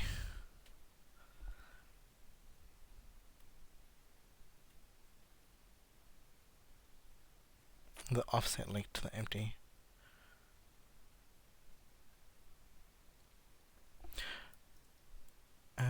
Do I actually need two objects for this though? I don't know.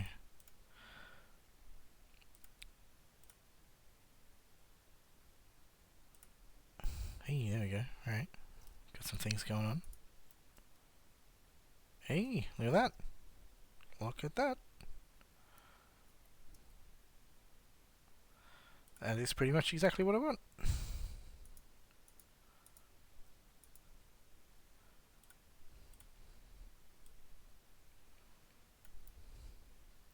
More or less. Okay, so the problem here now is that yeah, look at that. Look at that. Isn't that fun? The problem here now is that the origin point for this is not where I want it to be. So what I want to do is just shift the 3D cursor up. Yoink. To about here, I guess. And then I want to set origin to 3D cursor. There's another case of the 3D cursor being useful. Where did that empty go? Hey, there we go. I hope that yeah,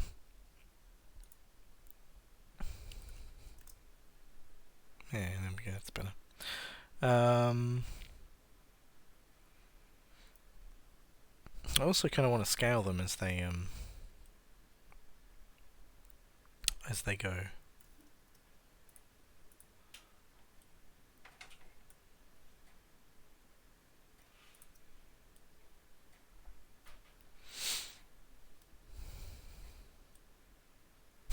Burp. Is that enough? Whee. So I want where's that empty gone? Let me select that empty, please. I'm blind. Where's it gone? I've lost it. There it is. No, that's the cursor. That's the empty. Alright.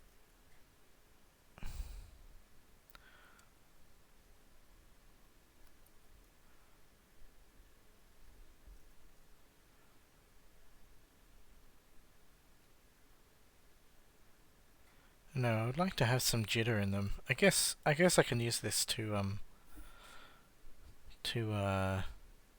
you know, just kind of set the basic thing and then shift them around. Um,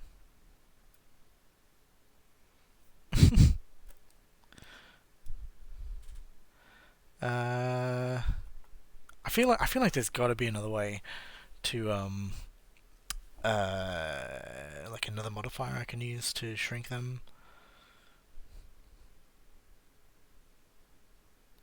Maybe displace might be able to do it.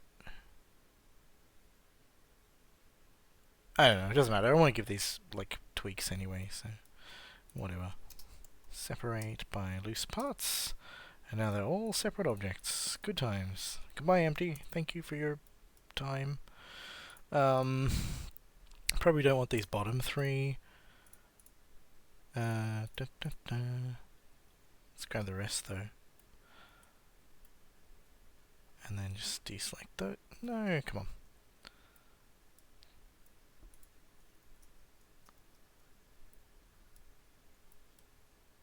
Oh, all of their origin points are there.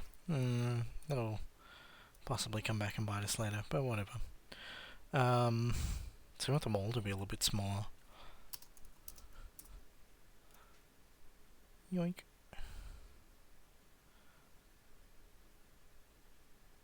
How big do I want the bottom branches to be? Probably about this size, I guess. Alright. And then...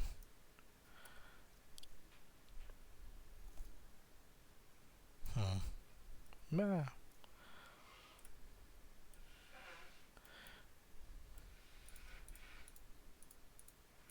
There's like way faster ways of doing this sort of stuff, but it just I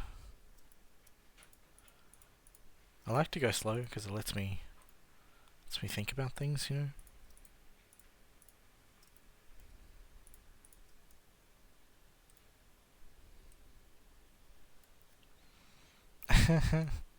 It'll look better, I promise.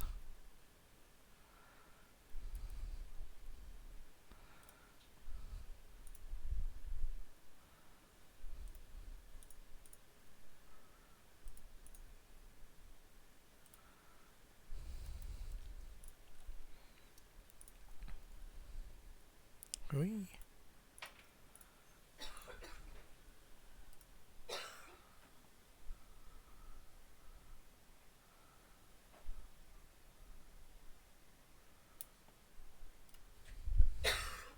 Well, you alright?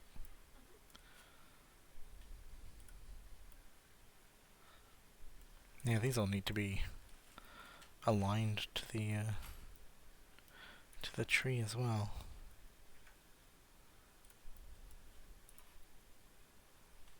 That's not what I meant to do, but okay. We can look at it shaded. It's looking all nice and spiky now, hey? Yeah, I just like thinking about stuff as I go. Makes me feel better about my work. Makes me more deliberate.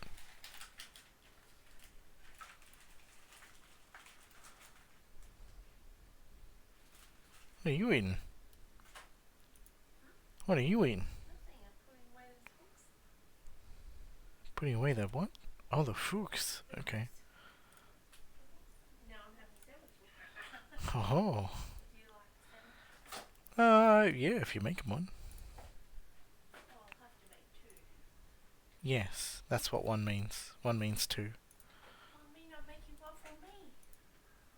Oh. I'm taking my sandwich. The sandwich is mine! But it's my birthday. I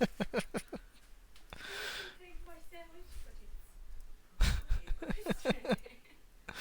It's easy to, like, make things... I don't know. I should probably do, like, more actual research and pay attention to what actual trees look like. Especially since I claim to care about them so much. But I feel like it's really easy to make things look more uniform than you want them to look. Wow. Yeah, like I don't want that to be directly opposite.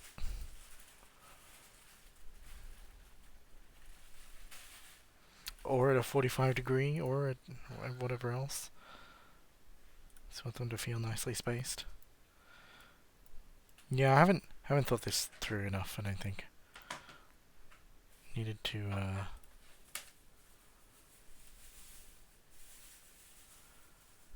hmm.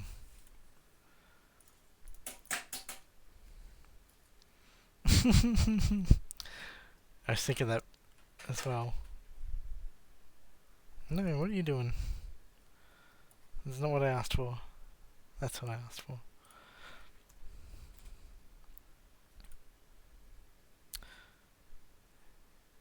Yeah, I mean, I'm kind of feeling good about that. But I want them to like droop and feel nicely, so I probably would have been better to just make one, and then copy that a whole bunch of times, which I'm sort of even now considering doing. I think I'm going to do that. Sorry, tree. I wasted your time. See, this is why you go slow. You go slow, and then you realise that you want something else. What are you having on your sandwich? Cheese. You putting some of that chicken on there? I don't know. Do you want chicken or ham? Is the ham open? I don't know. Oh, just use the chicken if the ham's not open. Hmm? I want ham. Want a chicken? This was different. Okay. Right. So what do branches normally look like in these kinds of trees? What types of trees even are these? Let's ask the internet. What different types of trees are there? This is trees. Trees. What are you? What type of trees are you? Oh, I see. This is an image called different types of trees, not a resource. I would like to identify some trees. Thank you. Here we go. Pine. There's some kind of pine tree, I reckon. What are you saying? Pine. Pine. You just hung up pine tree. My pine! Ah, my goodness. No Pinterest results. Just a grumpy old man. I want to live in my pre-print. I want to live in my pre-print Pinterest internet.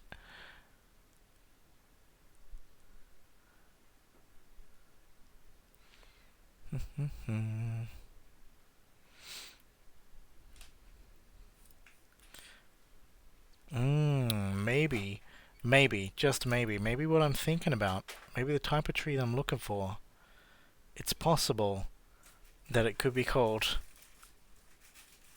a spruce.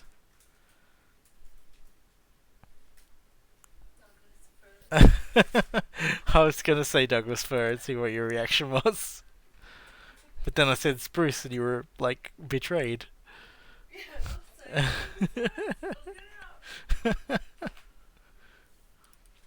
Alright, what do we know about spruces? Go away, Pinterest.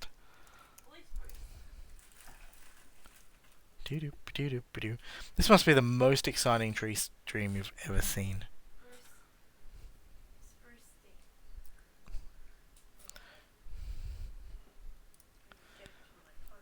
Yeah, so this kind of thing is what I'm thinking. And yeah, I guess a spruce it is. I'm gonna spruce up these spruces. But what I want to look at is what are like the lower branches on a tree with that kind of distribution look like.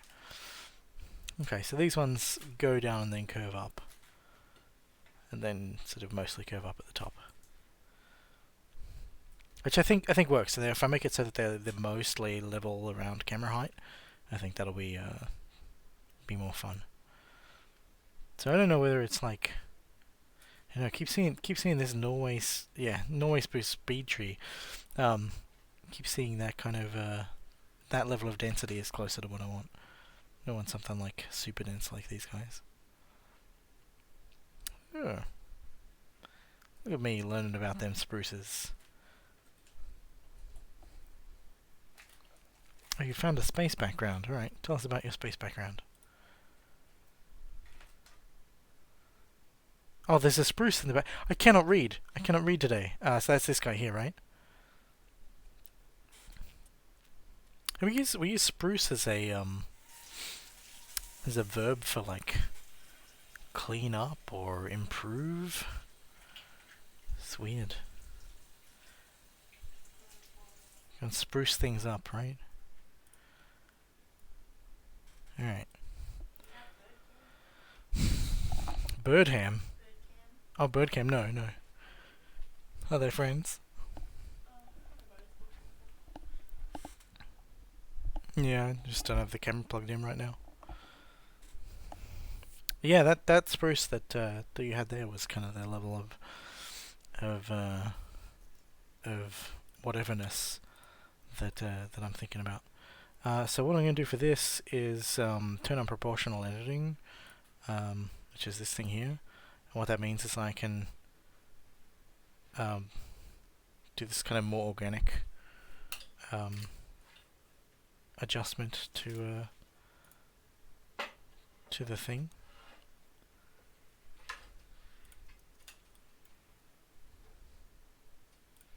Oh, thank you for my sandwich. Ham, cheese, and sauce. Look at my big birthday sandwich.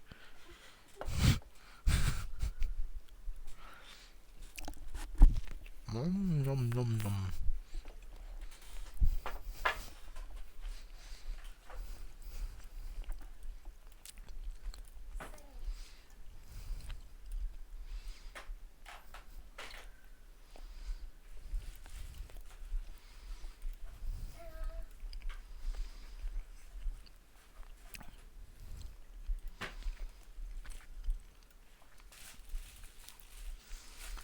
Okay, so that's kind of the, broadly speaking, the shape that I think that we want. So let's make a copy of this. Keep it over here for now. So these first ones, let me quite low, hanging, like that, maybe. Yeah, maybe then maybe if it's got this kind of variation in how it's how it looks and how it's made up, then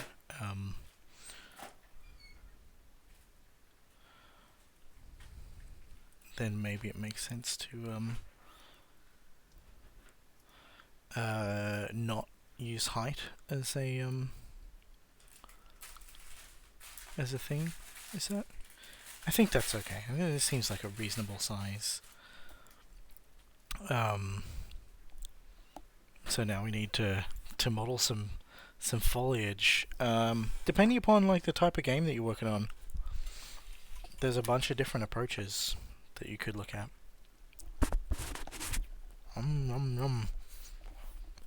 This type of foliage is a little bit more problematic than like typical leaves, because I get these kind of needle type things going on, and modeling every single needle in a tree is definitely a lot more than would be sensible.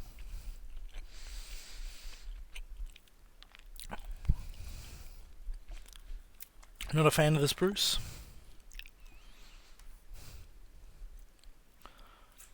It's okay. They're not for everyone, I guess.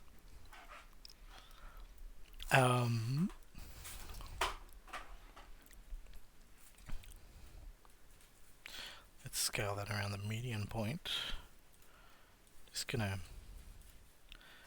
make this taper a little bit more, I think.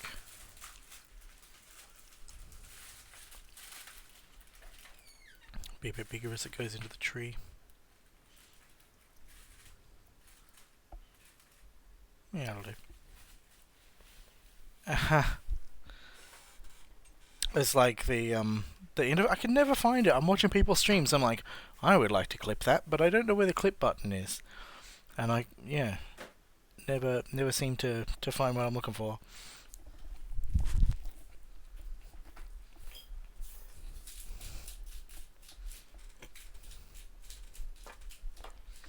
I find the naming schemes interesting. So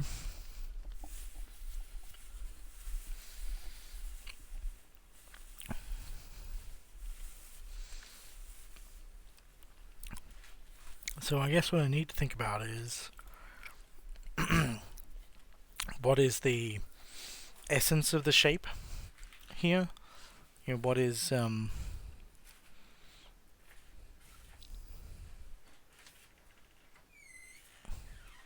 you can't search them? I know that you can get like a list of clips for a particular game. So I have a tab here with like Hive Time clips of various people saying nice things, mostly about the music. Yeah, you can't like sort them by anything useful, which kind of pisses me off. The thing that really makes me grumpy is that even though I'm following Hive Time, I get no notifications when people are streaming my game. I'd like to show up on people's streams, I'd like to do that, but without making an app that uses the Twitch API, I can't really do it. It's kind of frustrating.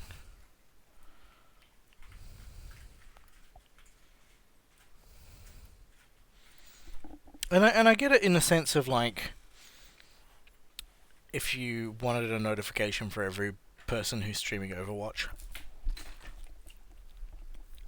it's gonna be, you know, a notification a minute. And that represents a significant load, but I don't know, it's not where I'm at, so it's not relevant to me.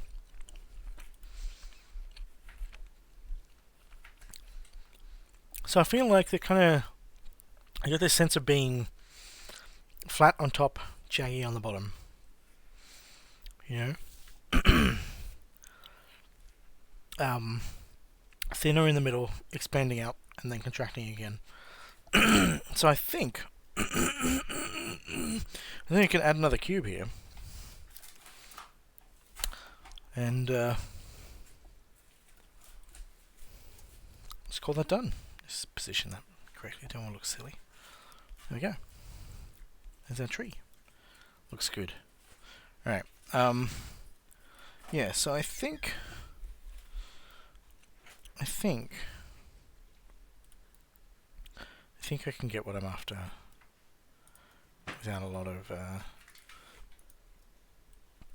of messing around. So we got this kind of shape-ish. Let's just align it with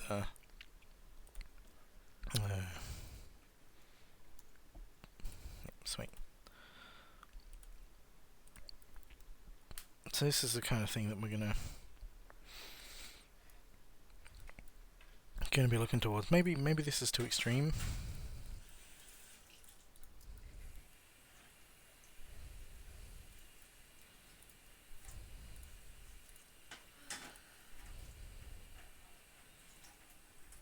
Except it's not. It's more like, yeah.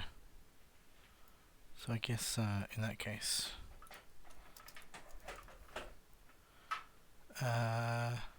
individual normals. There we go. That'll do, I guess. It's more this kind of shape.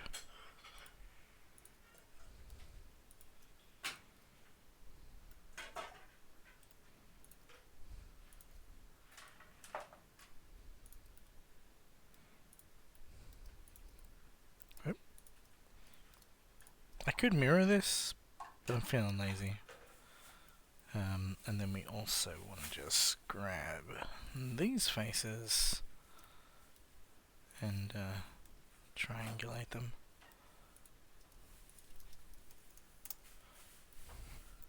There we go, much better. Alright.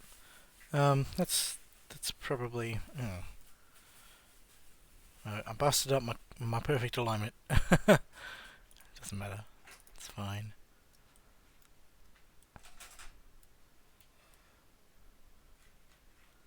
Yoink. Close enough.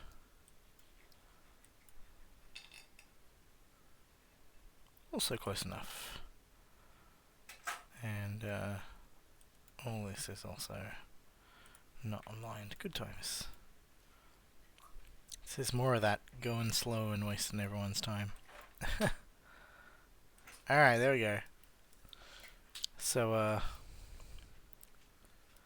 you know what, I'm gonna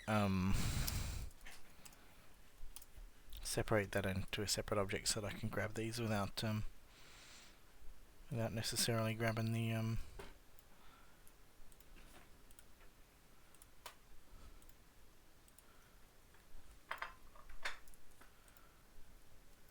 without grabbing the tree.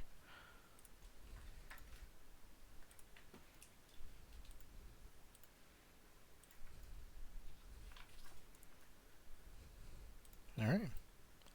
So now we got the start of our foliage. And then we can just scale these down as appropriate. So I'm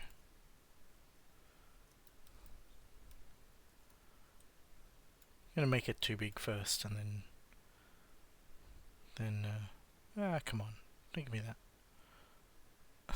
There we go. All right.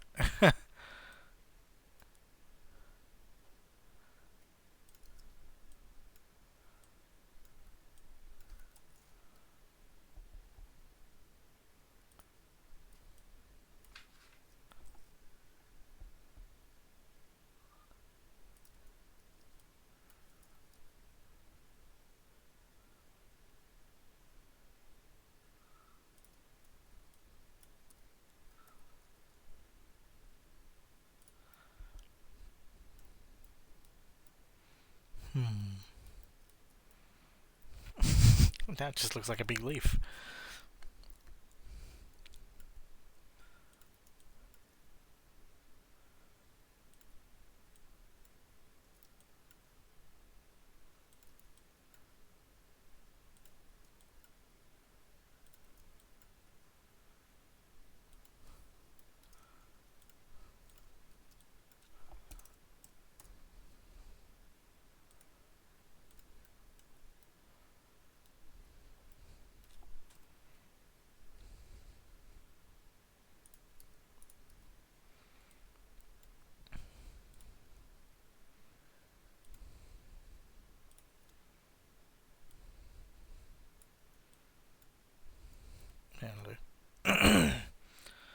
Alright.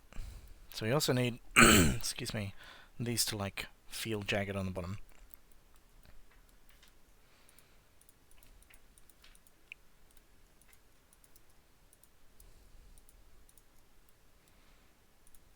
So I think I wanna just bring this down a little more, maybe.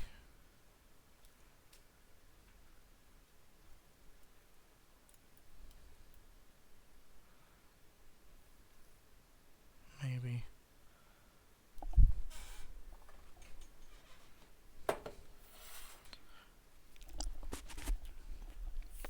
And eventually I'm going to want to go away and watch some other artists, see how they do theirs.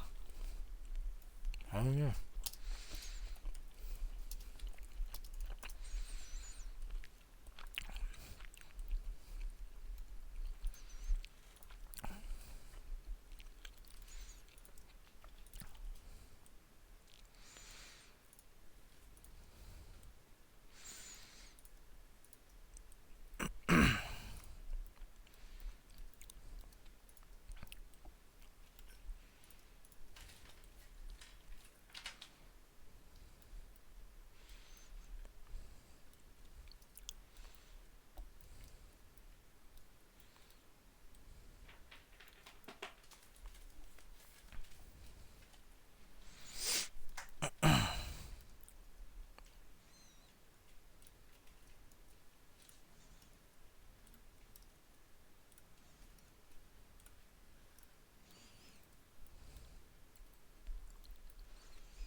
So, let's see how this looks if I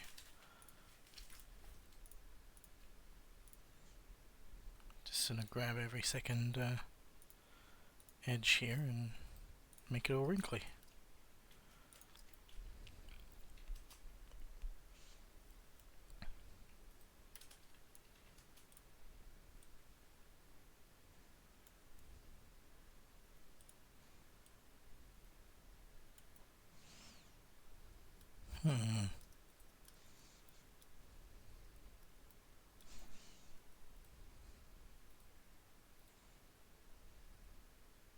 You know, it's not really giving me the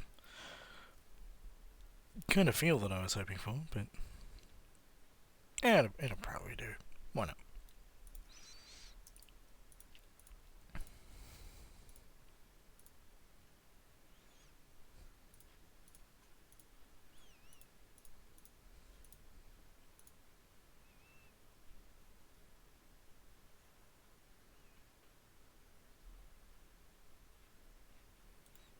Oh, I messed it up as well. Go me.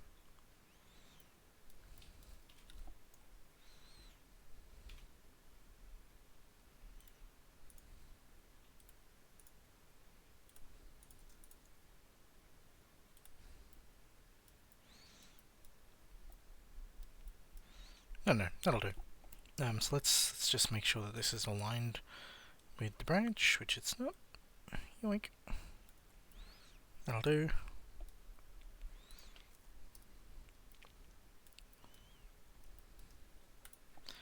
So we want this to be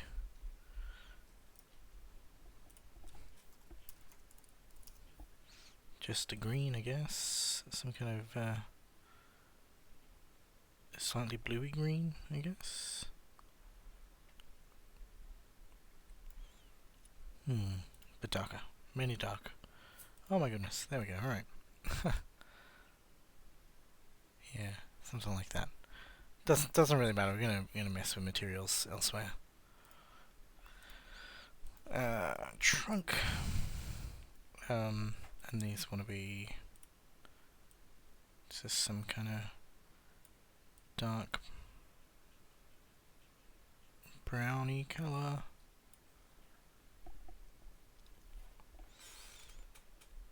Yeah, man. We'll have our not so great placeholder trees. I feel very embarrassed, to be honest. um,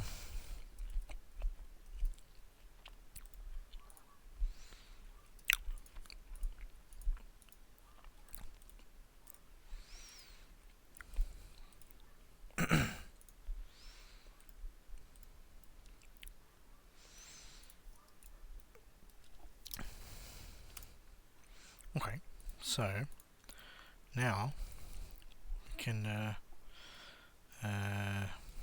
yeah.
Alright, so let's,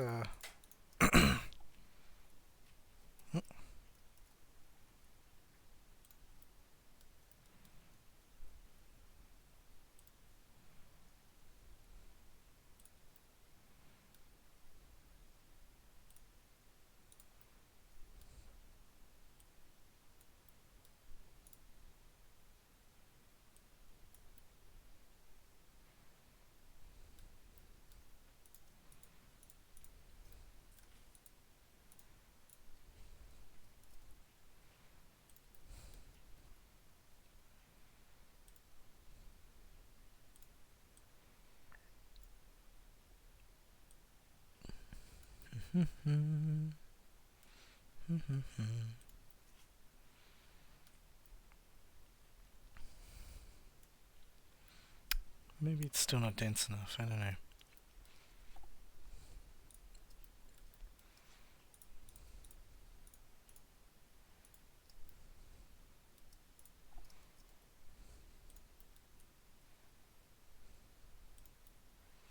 I need to start lifting them up now, I guess.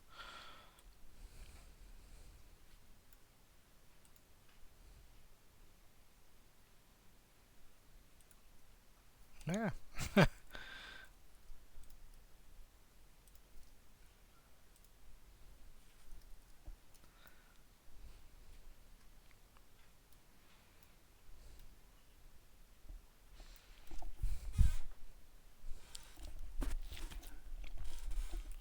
And this is where I end up wishing that I had moved the center for all of these, so I could easily rotate them. But I'm not a smart person, so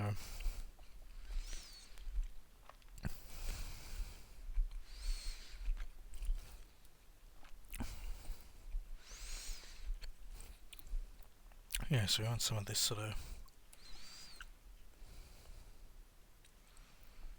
thing going on, I guess. Why is that not? Oh, I see. No, that's fine.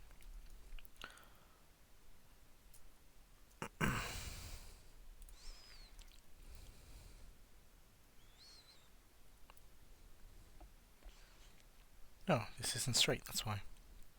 It's kind of weird. Oh, I know, yeah, okay. No, that's fine, that's fine. That is fine-ish. No.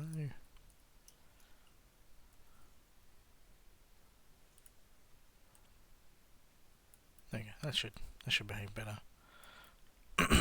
If we're lucky.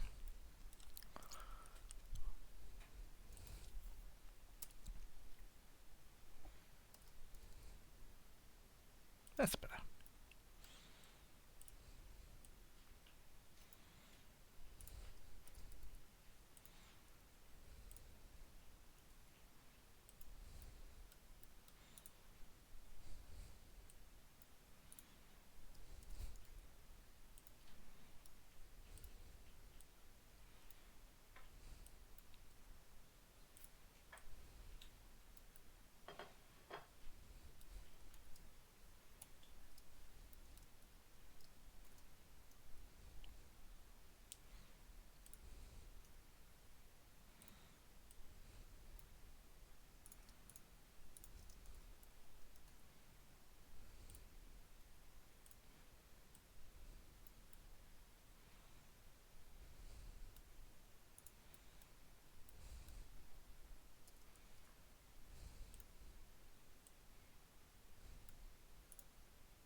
Doo boo ba doo doo boo.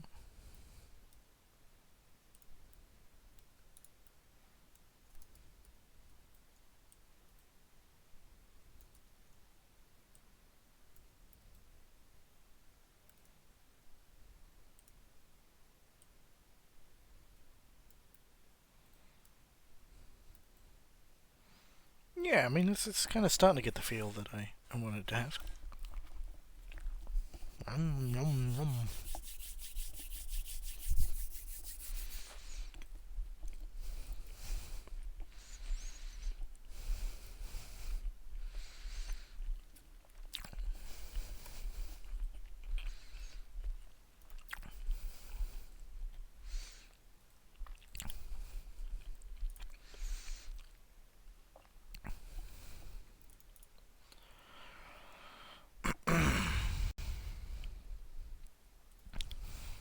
Sorry, I found another thing to get distracted by.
Keep pressing T, which is slightly above G.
Okay, so like I'm feeling pretty good about this.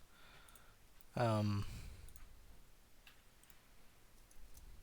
um, but I'm not feeling like it shrinks fast enough. Or that the top is too big.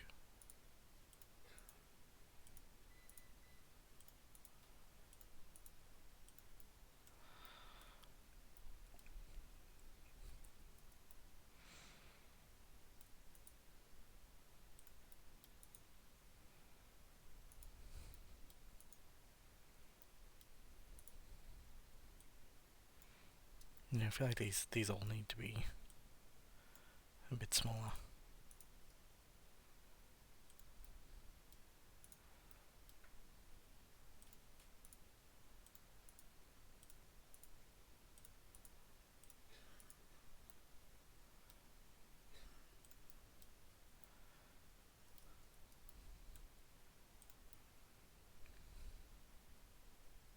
Yeah, that kind of works a bit better.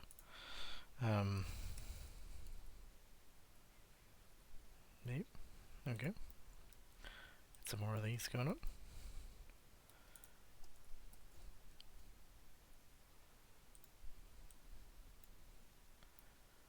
It's because we don't really have anything so much on this side.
Yeah, it's kind of fun. It's sort of more or less getting where I wanted it to get. um, I guess the worst part is that, like, how many polygons is this? Yeah, it's just like 10,000. This is not very optimized. It's very poorly done. But I feel like I would like it. Well, I don't know. Mixed feelings. I kind of want to make it more dense, especially around here. Definitely needs a bit more.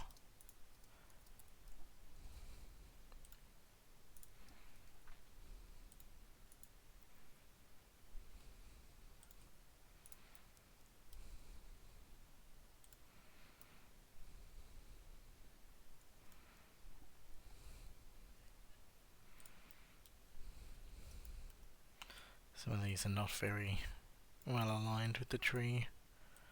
I guess that's fine.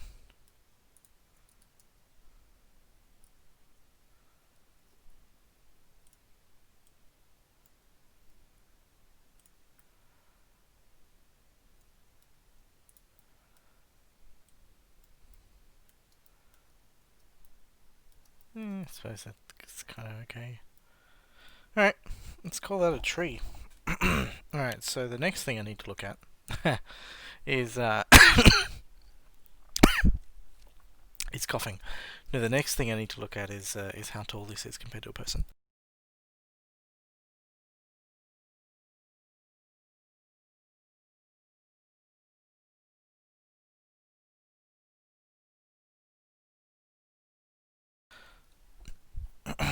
Alright. I also feel like maybe...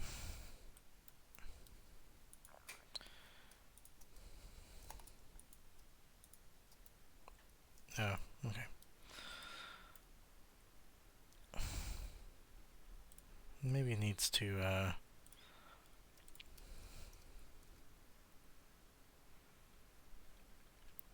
the trunk needs to be a bit fatter at the beginning.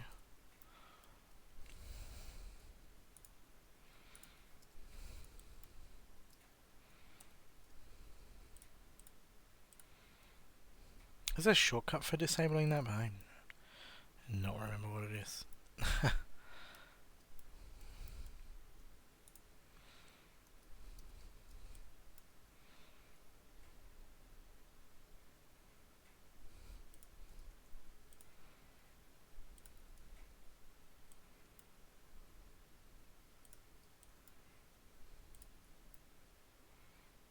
That's probably too much.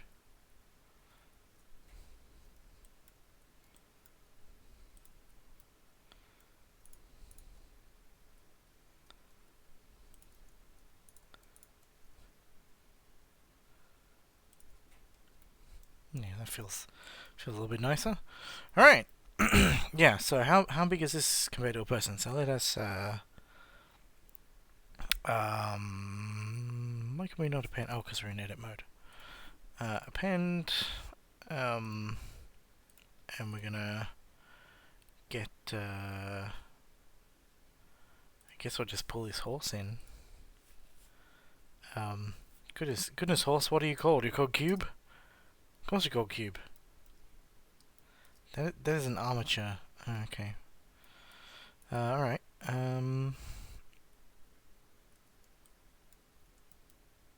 Let us move those off to another layer so that I can resize without snap cursor to center. We're going to resize around the cursor. I'm going to shrink that on down to be, I guess, this kind of size. Is that the sort of size we want? No, smaller. This kind of size.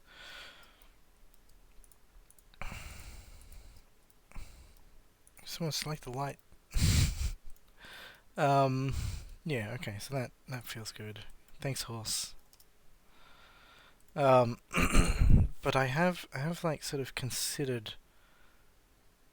Well, I don't know. Let's just throw it in and see how it looks. So let's save it for once. Tree.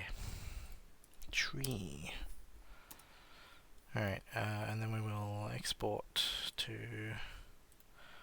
Collider. I don't think I have any like active things. We don't have any animations, so that's fine.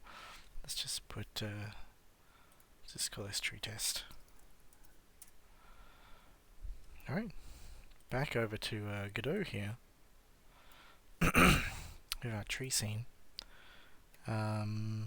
Back in the models folder, we've made a new thing called tree here somewhere. Oh, it doesn't like it. Why you got an X on you? Did we output anything helpful to the command line? No, just says that everything is fine, does not have any output. I don't know why this has a, maybe it just hasn't. I really don't know. I really don't know. Other DAEs, fine. That one, not fine. No? Okay, well, what? Oh, it's got a camera in it that we don't want. So you can put dash and no imp on the end of the names of things, and that will stop the importer from importing them. Although you can't see that behind the chat thing. Sorry. Let's try that again. Sweet. Let us blow this one away. We don't want it. Try this one. Yes. Alright, there's our tree. Nice. Looking tree-ish. So I'll just save that here. Well, actually, I don't even need to save that, so get out of here. We'll just dump that into here. Look at us go. Hey. And let's turn off those bits of tree. So what's going on there? Why is that so high? Does this have a... It does have an initial transform.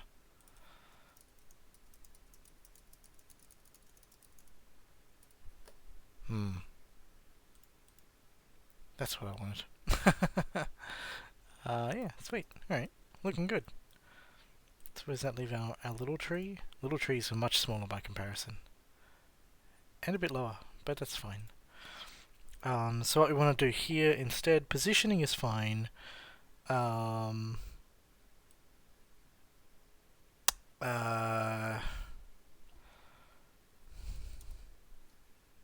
Let's just rotate it.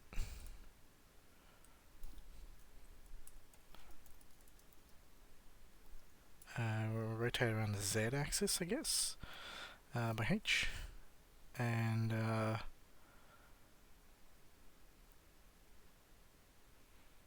we also want to, I guess just, hang on.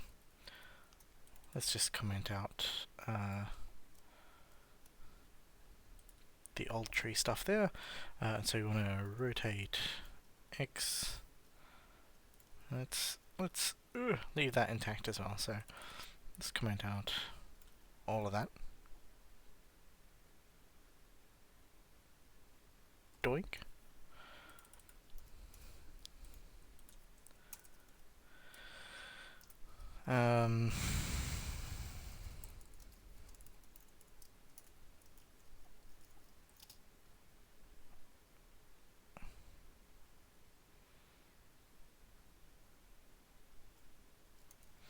I don't know. R3, I guess. Is that right? Oh, it's a minus 20. Oh, okay, that's how far away it is. Var R3 equals randef. Oh, we do rand range? Okay.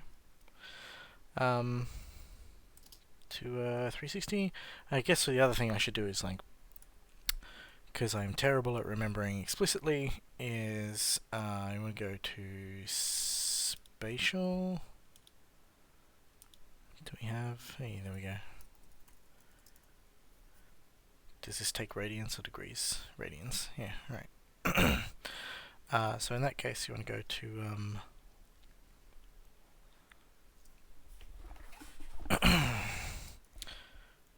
tau? No, this... No, pi. Yeah, pi is fine. We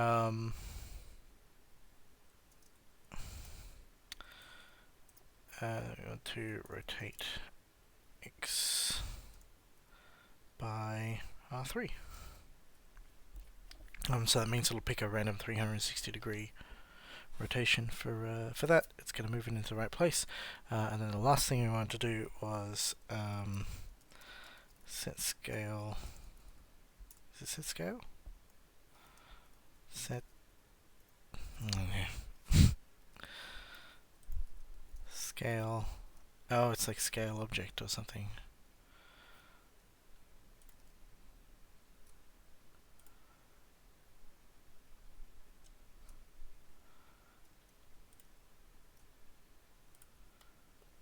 It does have set scale. Make up your mind. Vector 3, 4, 4, 4. And we're going to do a fourth random value, which is a scale of I don't know, half size to double size. That sounds okay. Let's see how that looks. All right.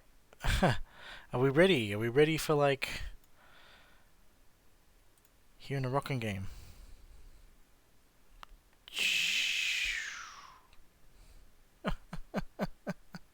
Are they falling over? What is happening there? That's wonderful.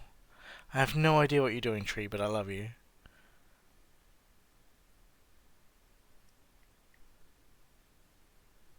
How strange. That's lovely. Oh, okay. No, that's fine.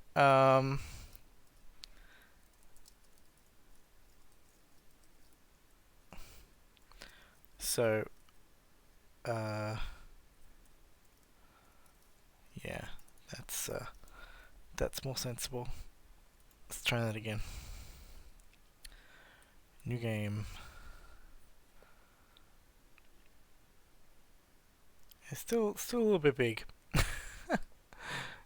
But that's fun. So what was happening was I was rotating them, and then they're being translated along the road. But because we've rotated them, the road isn't here anymore. It's over there, and it's all twisted, and yeah, a bunch of fun. But all right, now we're riding through. It really feels like we're riding through a forest now. So this is just a matter of adjusting size. So let's pretend that 1 is the biggest that we can have, and 0.25 is the smallest. And let's let that shake out. But there's still some lying down.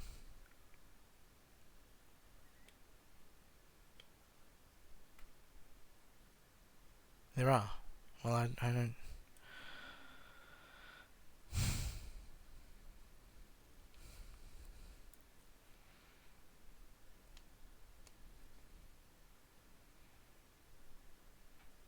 I don't know what that's all about. Oh, it's not rotate X though. It's rotate Z. Not paying attention. All right, now all of the trees should be upright.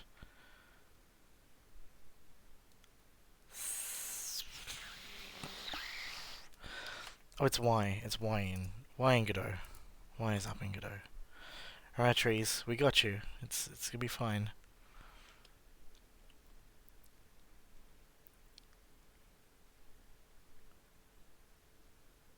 Oh, and they're not moving at the same speed as the ground. All right. We'll need to work that out. But for right now, I am going to kill some ghosts, and then I'm going to take a quick loo break, and then be back.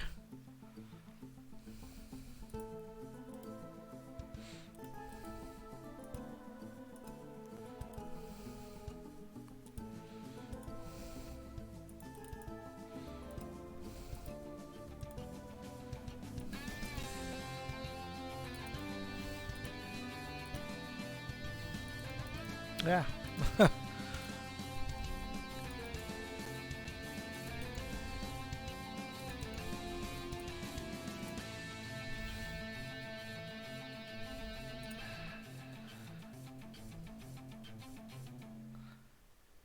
Nice. Right. Well, I will be back in just a moment.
Alright, that's my sandwich done. Let's... I'm not exactly sure what's going on here. Because, like, I made these trees quite tall, but they're still appearing quite close to the ground. Like, the bottom branches should be like double the height. They should all be like top of the camera here.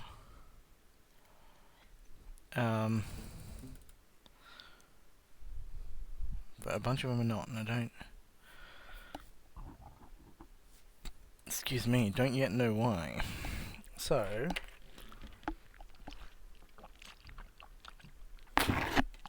either...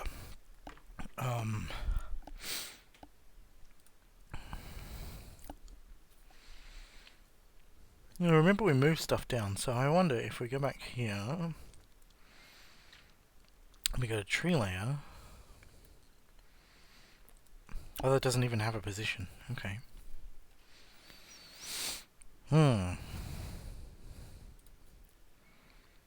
But the floor is at 0, 0 here, right? Yeah, it is. The ground plane is the ground.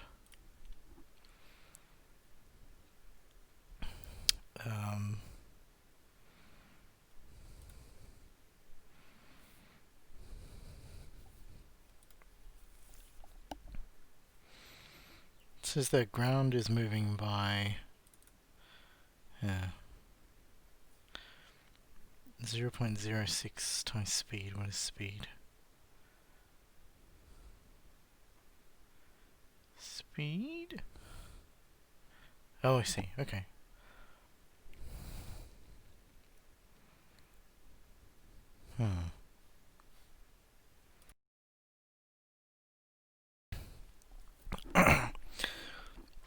I might refactor all of this to be consistent. Don't know. But mostly I want to know why the hell. So if we do this, it should should spawn them immediately in front of us. Yeah. But they're still like half buried in the ground. Well, actually.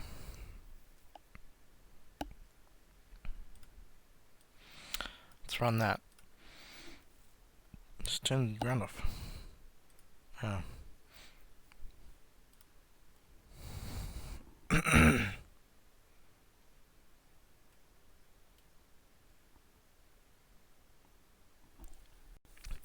Okay, well... oh, that's so weird. I don't... Alright, so let's come back in here. Let's say that they've got to be at least 1.0 tall. And can be at most 1.5 tall. Alright. Alright, that's getting me the height and size that I was sort of hoping or expecting to see. And that's fine. Let's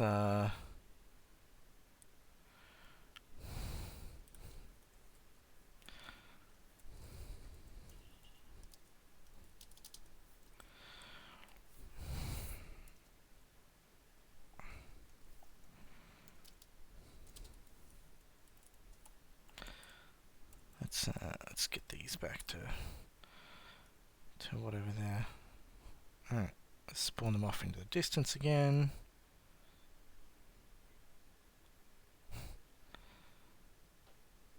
I broke it.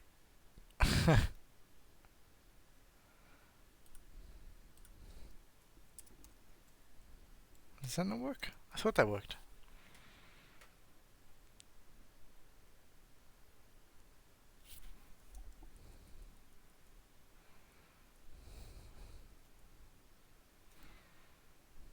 Okay. Well, alright. You know, I'll fiddle more with that later. Oh, that's what was going on. So that was fine. 2 times -1. And then we can get rid of these. And we make that minus 20. Hey.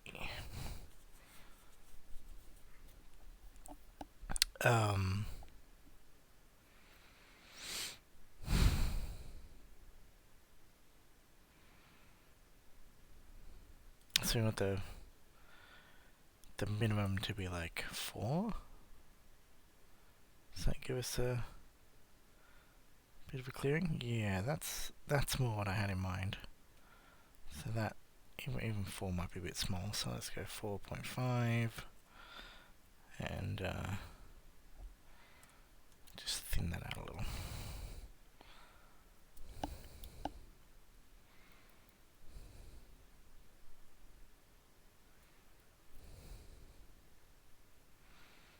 Yeah, it's kind of fun. Just thin it out even more.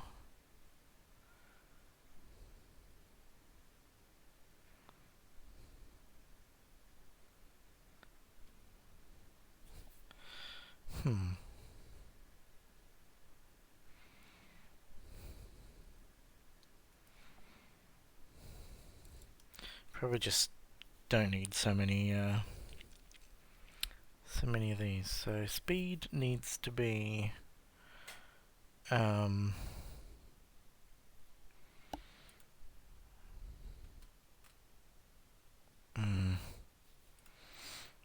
alright, yeah.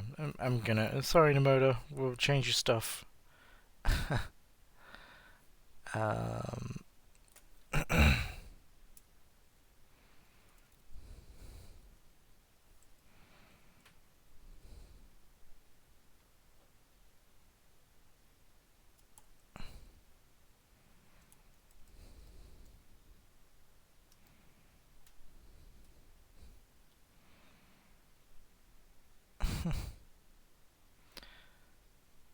Alright. So just up here we can go speed equals delta times 10.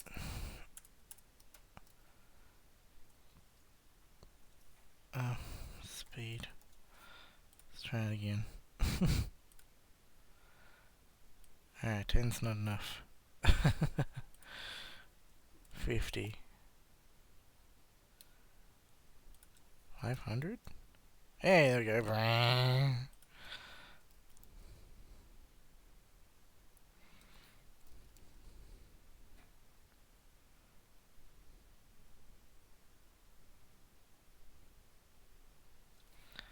So it was I think previously it was a bit faster than that, so let's go with 250.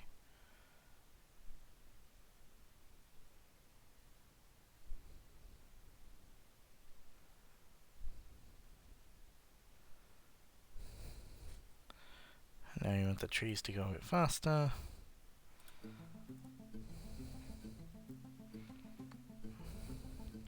It's faster than it was. Let's go 220.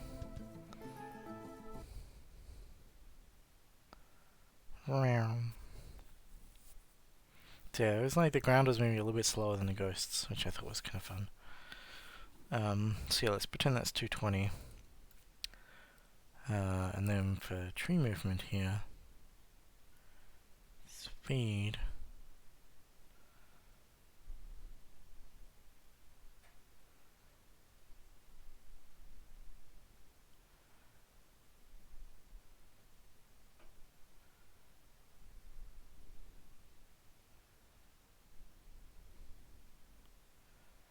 Yeah, it's fine, whatever.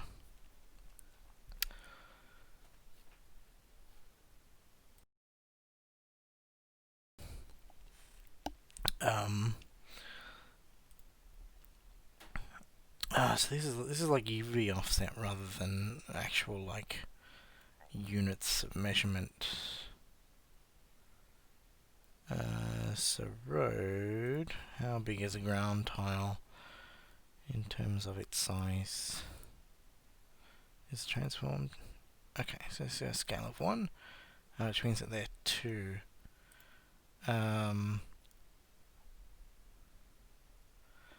I'm gonna imagine. So at the moment the trees going faster than the ground going faster than the trees?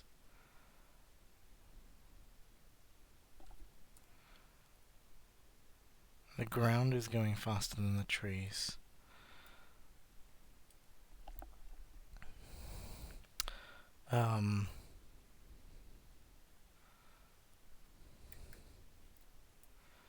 Yeah, let's simplify this even more.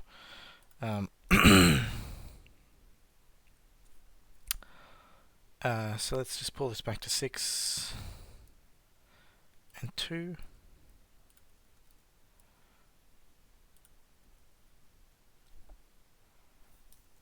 So about the 2 zeros, 3 zeros, 0.8. 0.8. There we go, okay. So just multiplied that by 1,000, right? Yeah.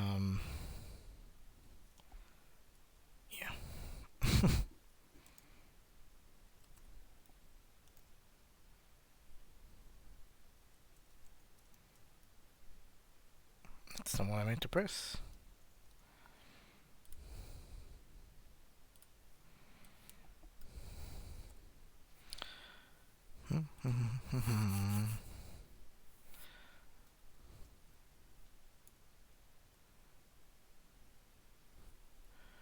Okay. So now we can go, what is 0.2 times 6? Which is going to be like, it's like 30 or something?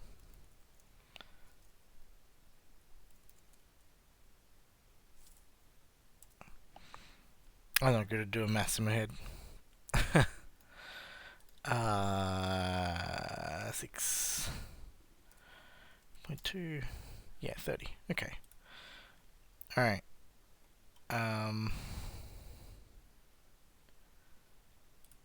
Which means that these guys, these trees, should be moving at 30, and that doesn't make sense.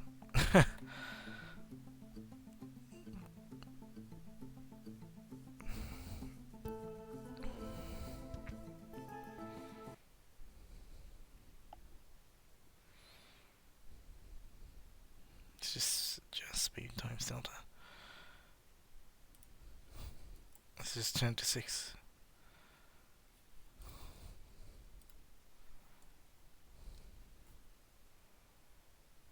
That's not fast enough.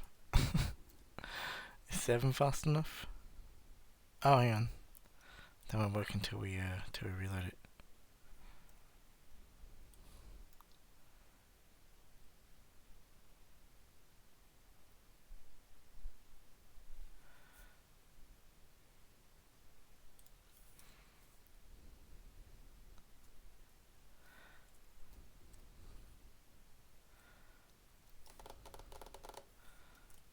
What if it's 15?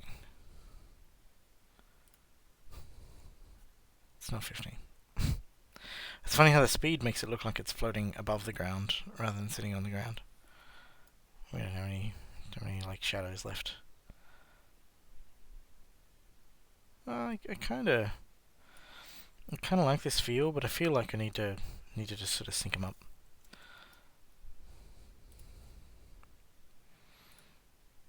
And what I might do in the interests of it's not 10, but 10's close. 10's still too big. I might jump over to the remote thingy. Go here. Oh, well, each tree scene has its own thing, so that's not going to work. Let's just see how 9 looks.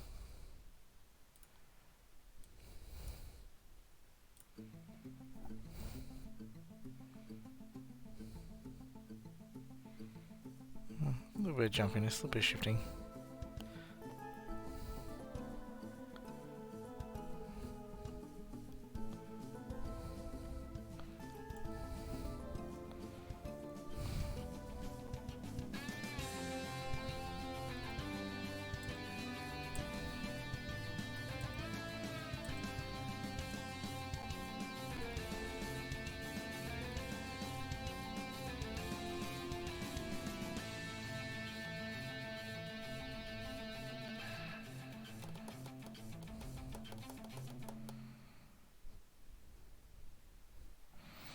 Yeah, I feel like that's kind of more or less doing what I needed it to do.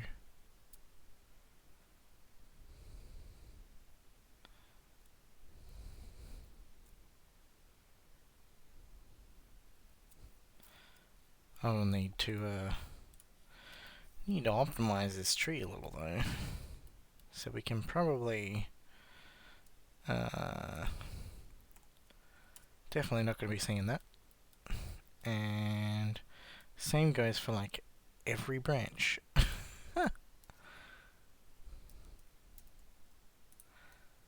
There's a bird outside going beep, beep, beep. Sorry I don't have my bird cam set up today. Feel a little bit bad for neglecting the bird friends. Alright, let's make sure we got the right one. Yep.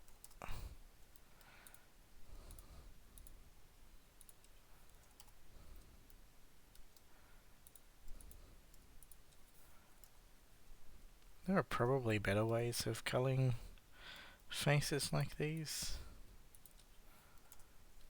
But, I don't know what they are.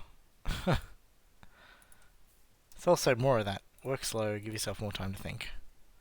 That is not what I want to do. That's what I want to do.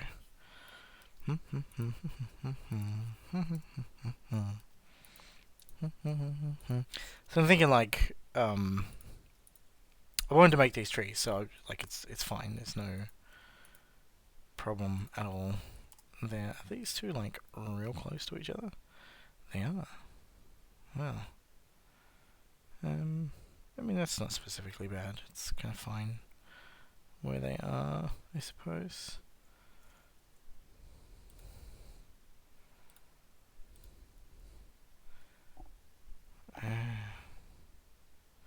He says as he here rotates them around.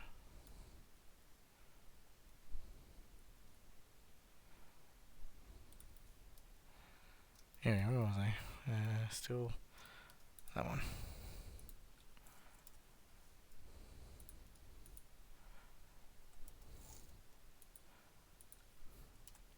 Yeah, I had sort of planned to do a little bit more.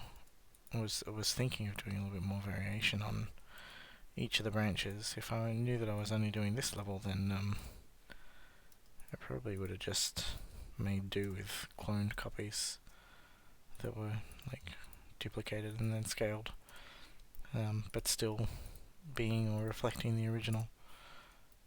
But oh well, that's a big branch.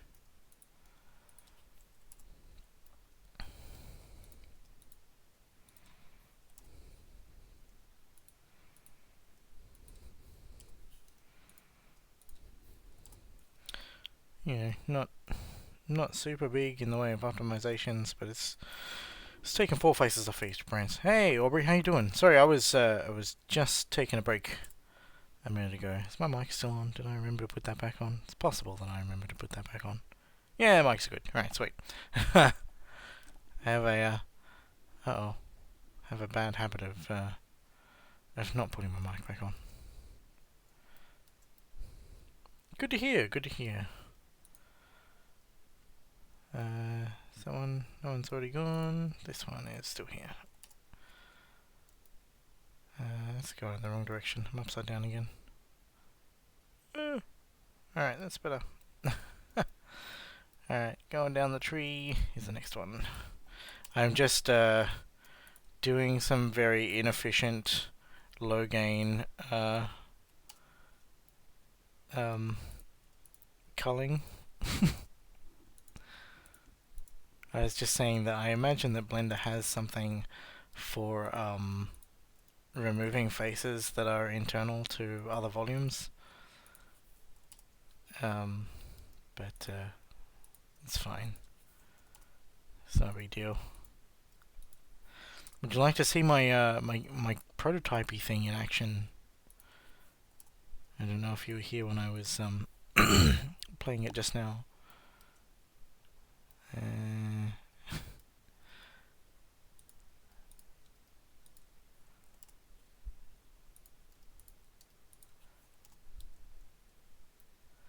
Yeah, cool. All right. Well, I think I got yeah, just a couple more branches here to do, so I'll quickly tidy these up, re-import this, and then I will give you a look-see.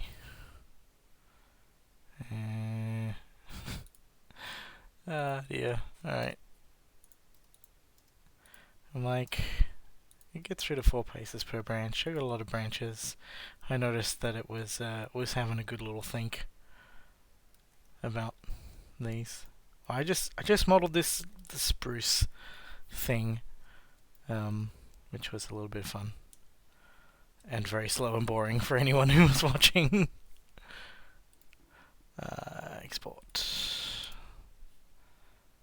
Yeah, export's faster too. Alright, here we go. Thank you. I think that sort of more gnarled, grizzled trees are going to be appropriate for. I'm gonna be right back. Sign's still up. I'm a smart man. All right.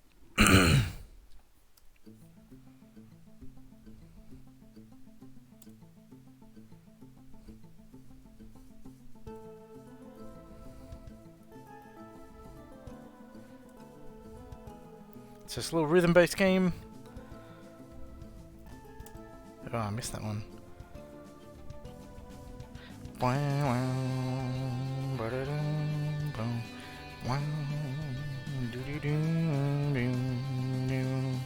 Oh, missed one. Missed two. Missed three.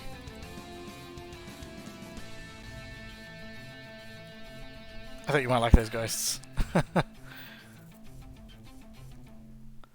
Yeah, it's just a little thing. Been working on it for a couple weeks now. Sort of really only seriously started putting effort in the past few days. But now that it's something that's playable, or at least is possible to demonstrate as playable and hint at the kind of thing that it's going to be, I feel a bit more comfortable talking about it. So, yeah. Yeah, I think different kinds of trees are going to work better. But in general, I like what this is doing to the skyline. I like what it's doing to like just a sense of speed and movement. Then maybe speeding them up might make more sense. I don't know. But it is running like poo, and I don't know whether that's a renderer thing or whether that's a I have other things gobbling up my CPU at the moment thing. It is Firefox eating 20. Yeah, Firefox eating a lot more in the way of resources than it should be, so I might just close it. Sorry to anybody who's who's sending me tweets or whatever. Alright. Give that a million years to close out cleanly.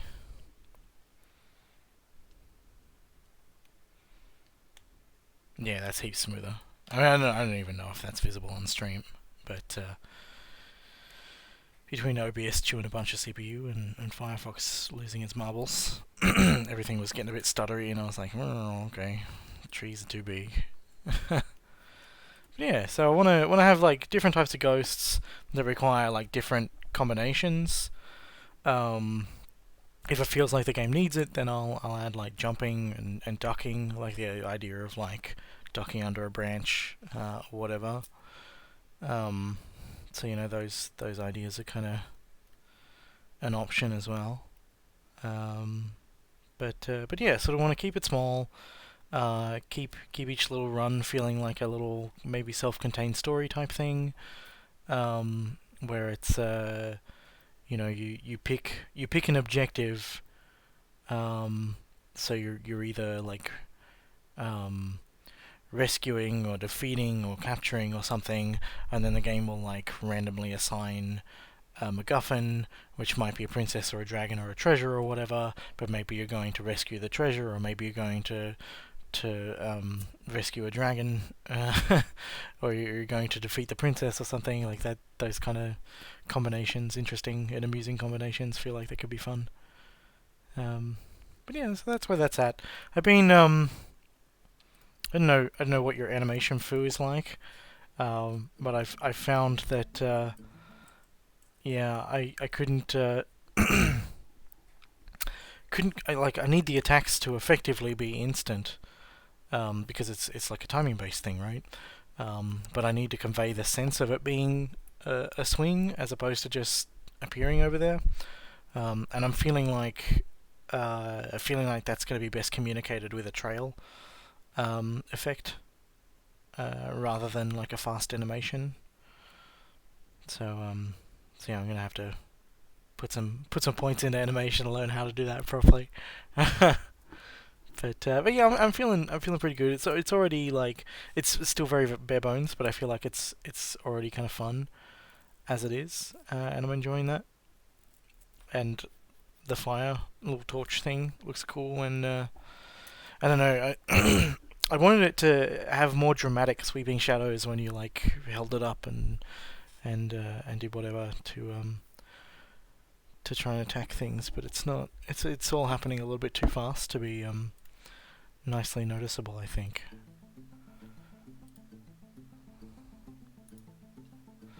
Like it happens, but the trail effect of the flames is like way more eye grabbing than the than the dramatic shift in lighting positions.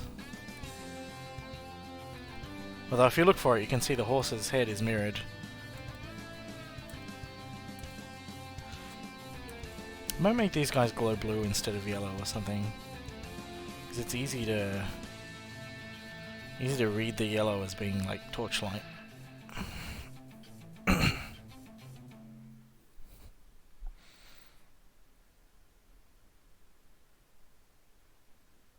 Oh yeah. I also like the idea of the embers sort of coming towards the camera. It's kind of fun. Um. Oh yeah. Let's change this to. Let's change this to. How have you done this? What have you done here, Nemoder?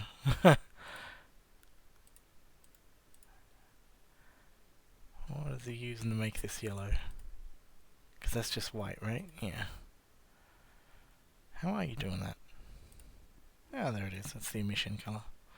Right. Yeah, let's pop that down to be a sort of yeah, I guess we'll see how it looks at a blue. And I wanted to change the lamp as well here to be blue too. So I think that'll give it a nice, different feel. If we've got warm lighting for us and cool lighting for the enemies. Oh wow, that's quite a blue, isn't it?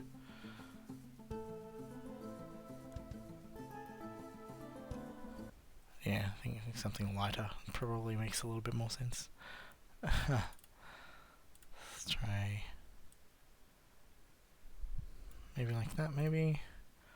And that spotlight color is not the color I thought it was. Maybe I didn't save that.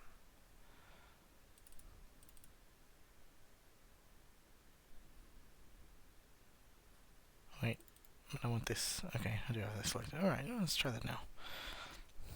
Yeah, I think I clicked out of it before I saved, and because it was a material rather than a resource rather than a thing. Yeah, the cool light is more fun, but it's less bright there, so I need to kick it up another notch. Doink. So to keep it right in the blue there. See if that's better. Oh, I guess I could just put it back down. No. But it has this thing where it's not, it doesn't like register the mouse up events sometimes for these particular types of dialogues. Just crank that up to 1.5. 1.5.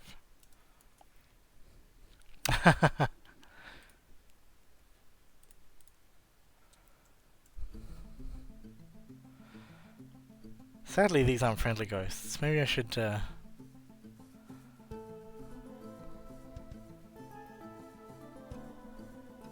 something to make them more friendly.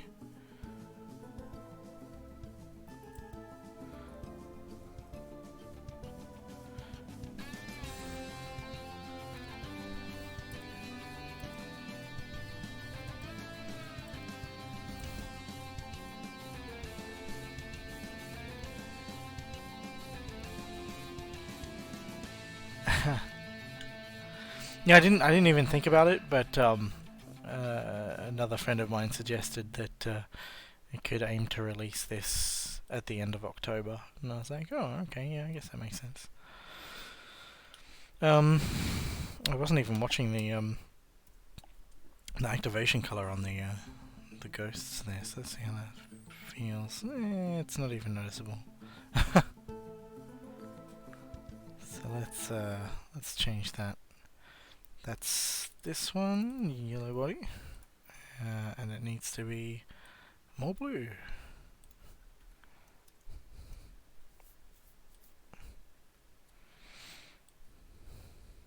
Did I? Maybe I did something weird.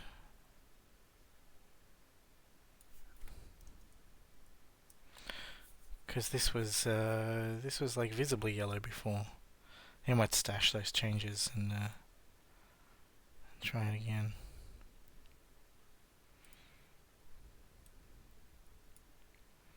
Can also just pull this back. Does that? Why is this white now?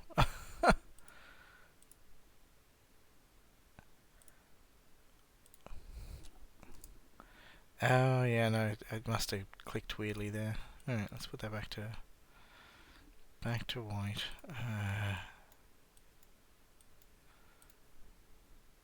Alright.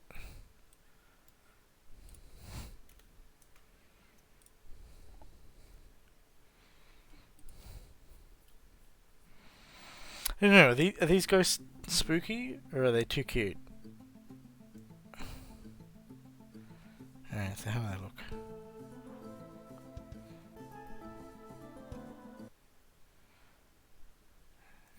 I guess it's okay. It's not super amazing, but it'll do for now.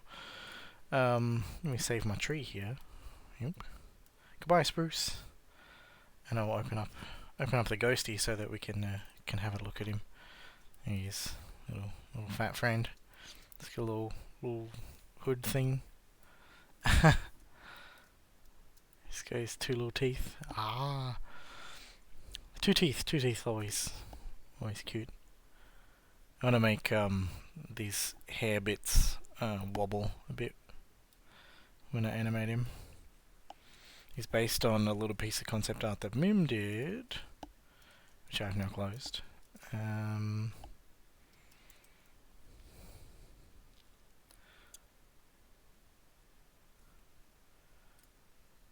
2020 Ghosty. There it is. This little guy. Yeah. She's like, you should do ghost like this. So I did my best, and I think it's a little fatter, but yeah, kind of works. She said she likes it fatter, so yeah, that's a bit of fun. Fun little dude.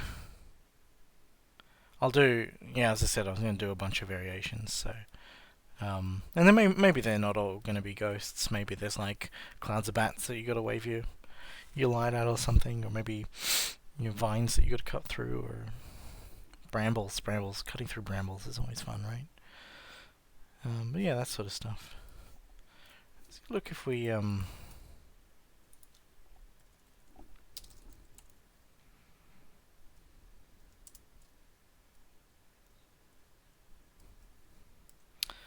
does it look? Fist got little bottom teeth. Is that fun?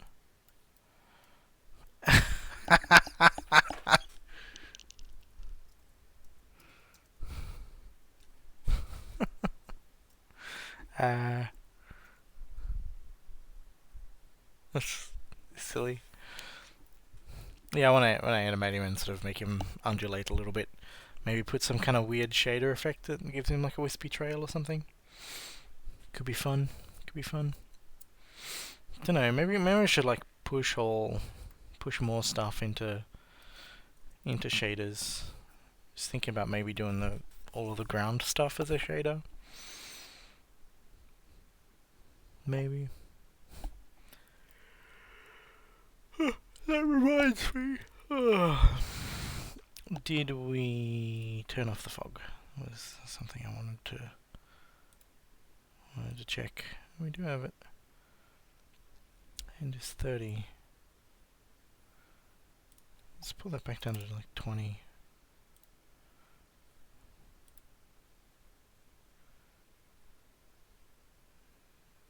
Yeah. Well,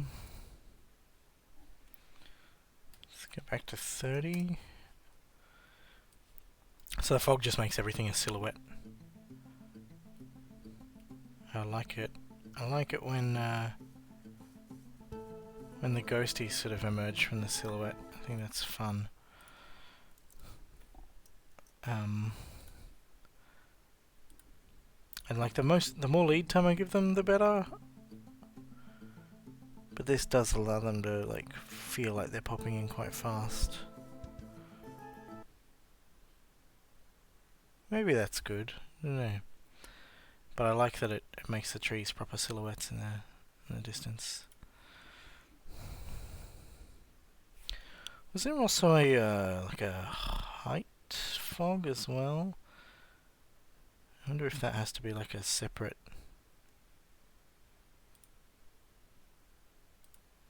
fog. Oh, hello. Yeah. Let's make this always on top, so I can mess with this. Yeah, well, it's quite sensitive, isn't it? Well, let's go 5. 4. Yeah, okay. It's not really readable. It's not interesting. Yeah. But I feel like some kind of volumetric fog effect or something might also be fun. Does Blender have a volumetric? Not Blender. Does Godot have a volumetric fog thing? Nope. Nothing that's sort of already set up.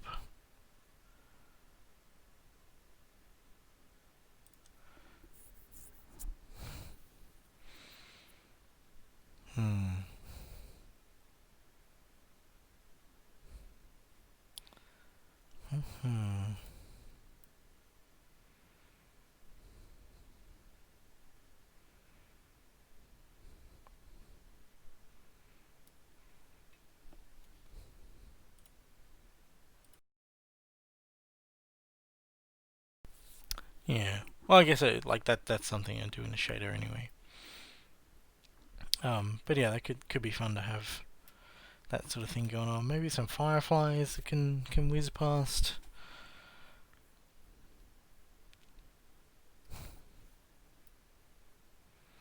Yeah, give this poor person a bum. They got no bum at all. But yeah, just like mostly what I wanted to do today was like show off the game, make a tree, go through the process of putting the tree in, and sort of call that a day. And given that it's now 2 in the afternoon, and I started streaming at like 10, I've probably done enough.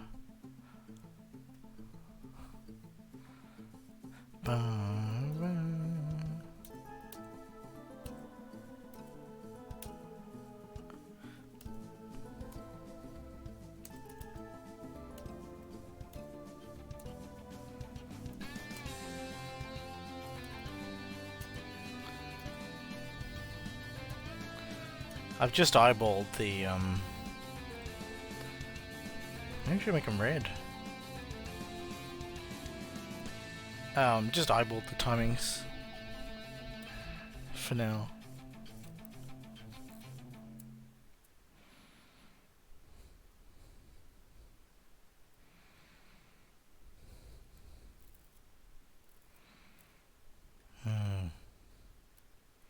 Yes, it's fun. The trees add like before earlier today when we had no trees. Let me just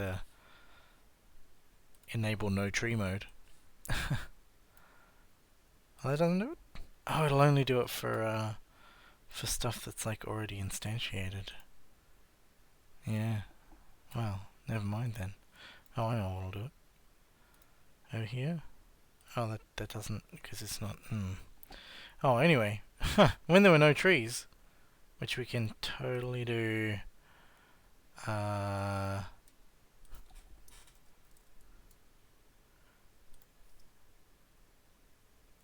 like that. Bam. When there are no trees, it's like it's less closed in, less claustrophobic. Um,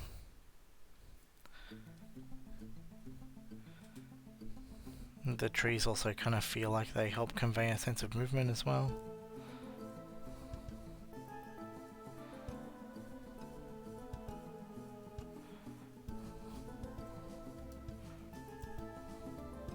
I think that the one I keep missing is might be a little bit late.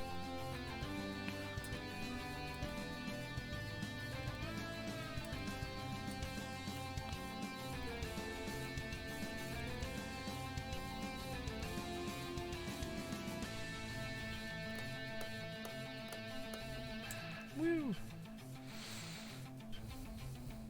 Yeah, but that's cool. I'm sort of feeling pretty good about progress and where it's all at and how it's all coming together and stuff. So yeah. On that note, we'll wrap up here. If anybody is super excited about this project, you can follow me on Twitter. I'll be posting various development updates there, and also to my Patreon account. I have a Discordy channel thing that has some fresh new channels for discussing this one and my other games. And if you want to hang out there, you're welcome to join. You can find a link to it on my Patreon page. Oh yeah, it's my birthday. It's my birthday still. That's what these squid friends are all about. They're pretty nice. Miriam got me a bunch of hanging squid things. Let me grab one down.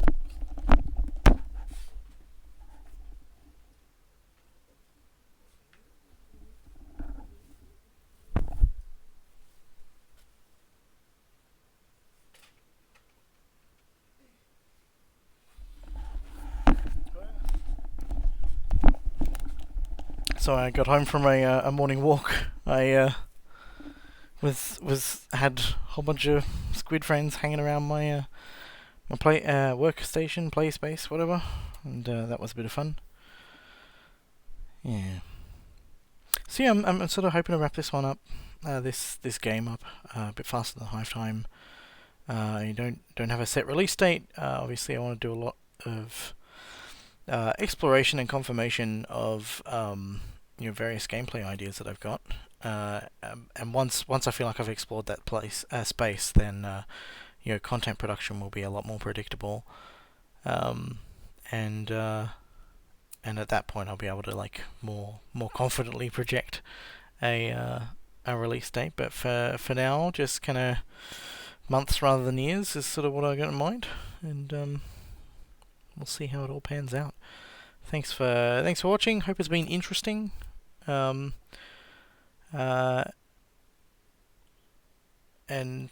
informative to watch me bumble around and just not be very good at development on stream, which is what I do.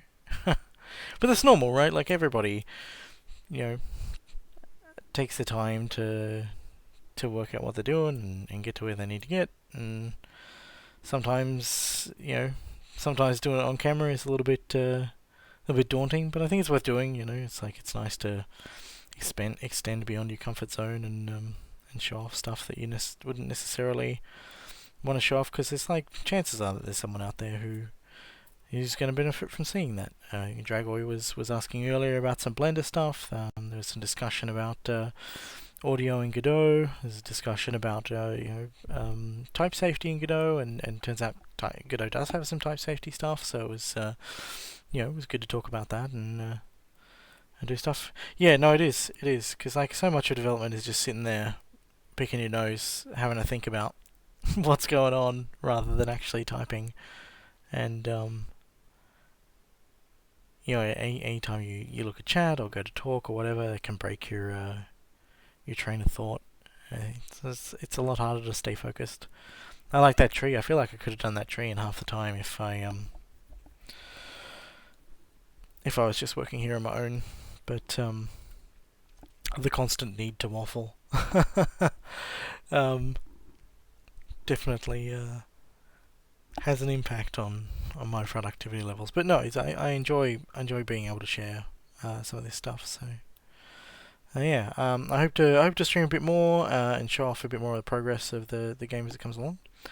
But in the meantime, yeah, keep an eye to Twitter and wherever else, and I will catch everybody later. Goodbye.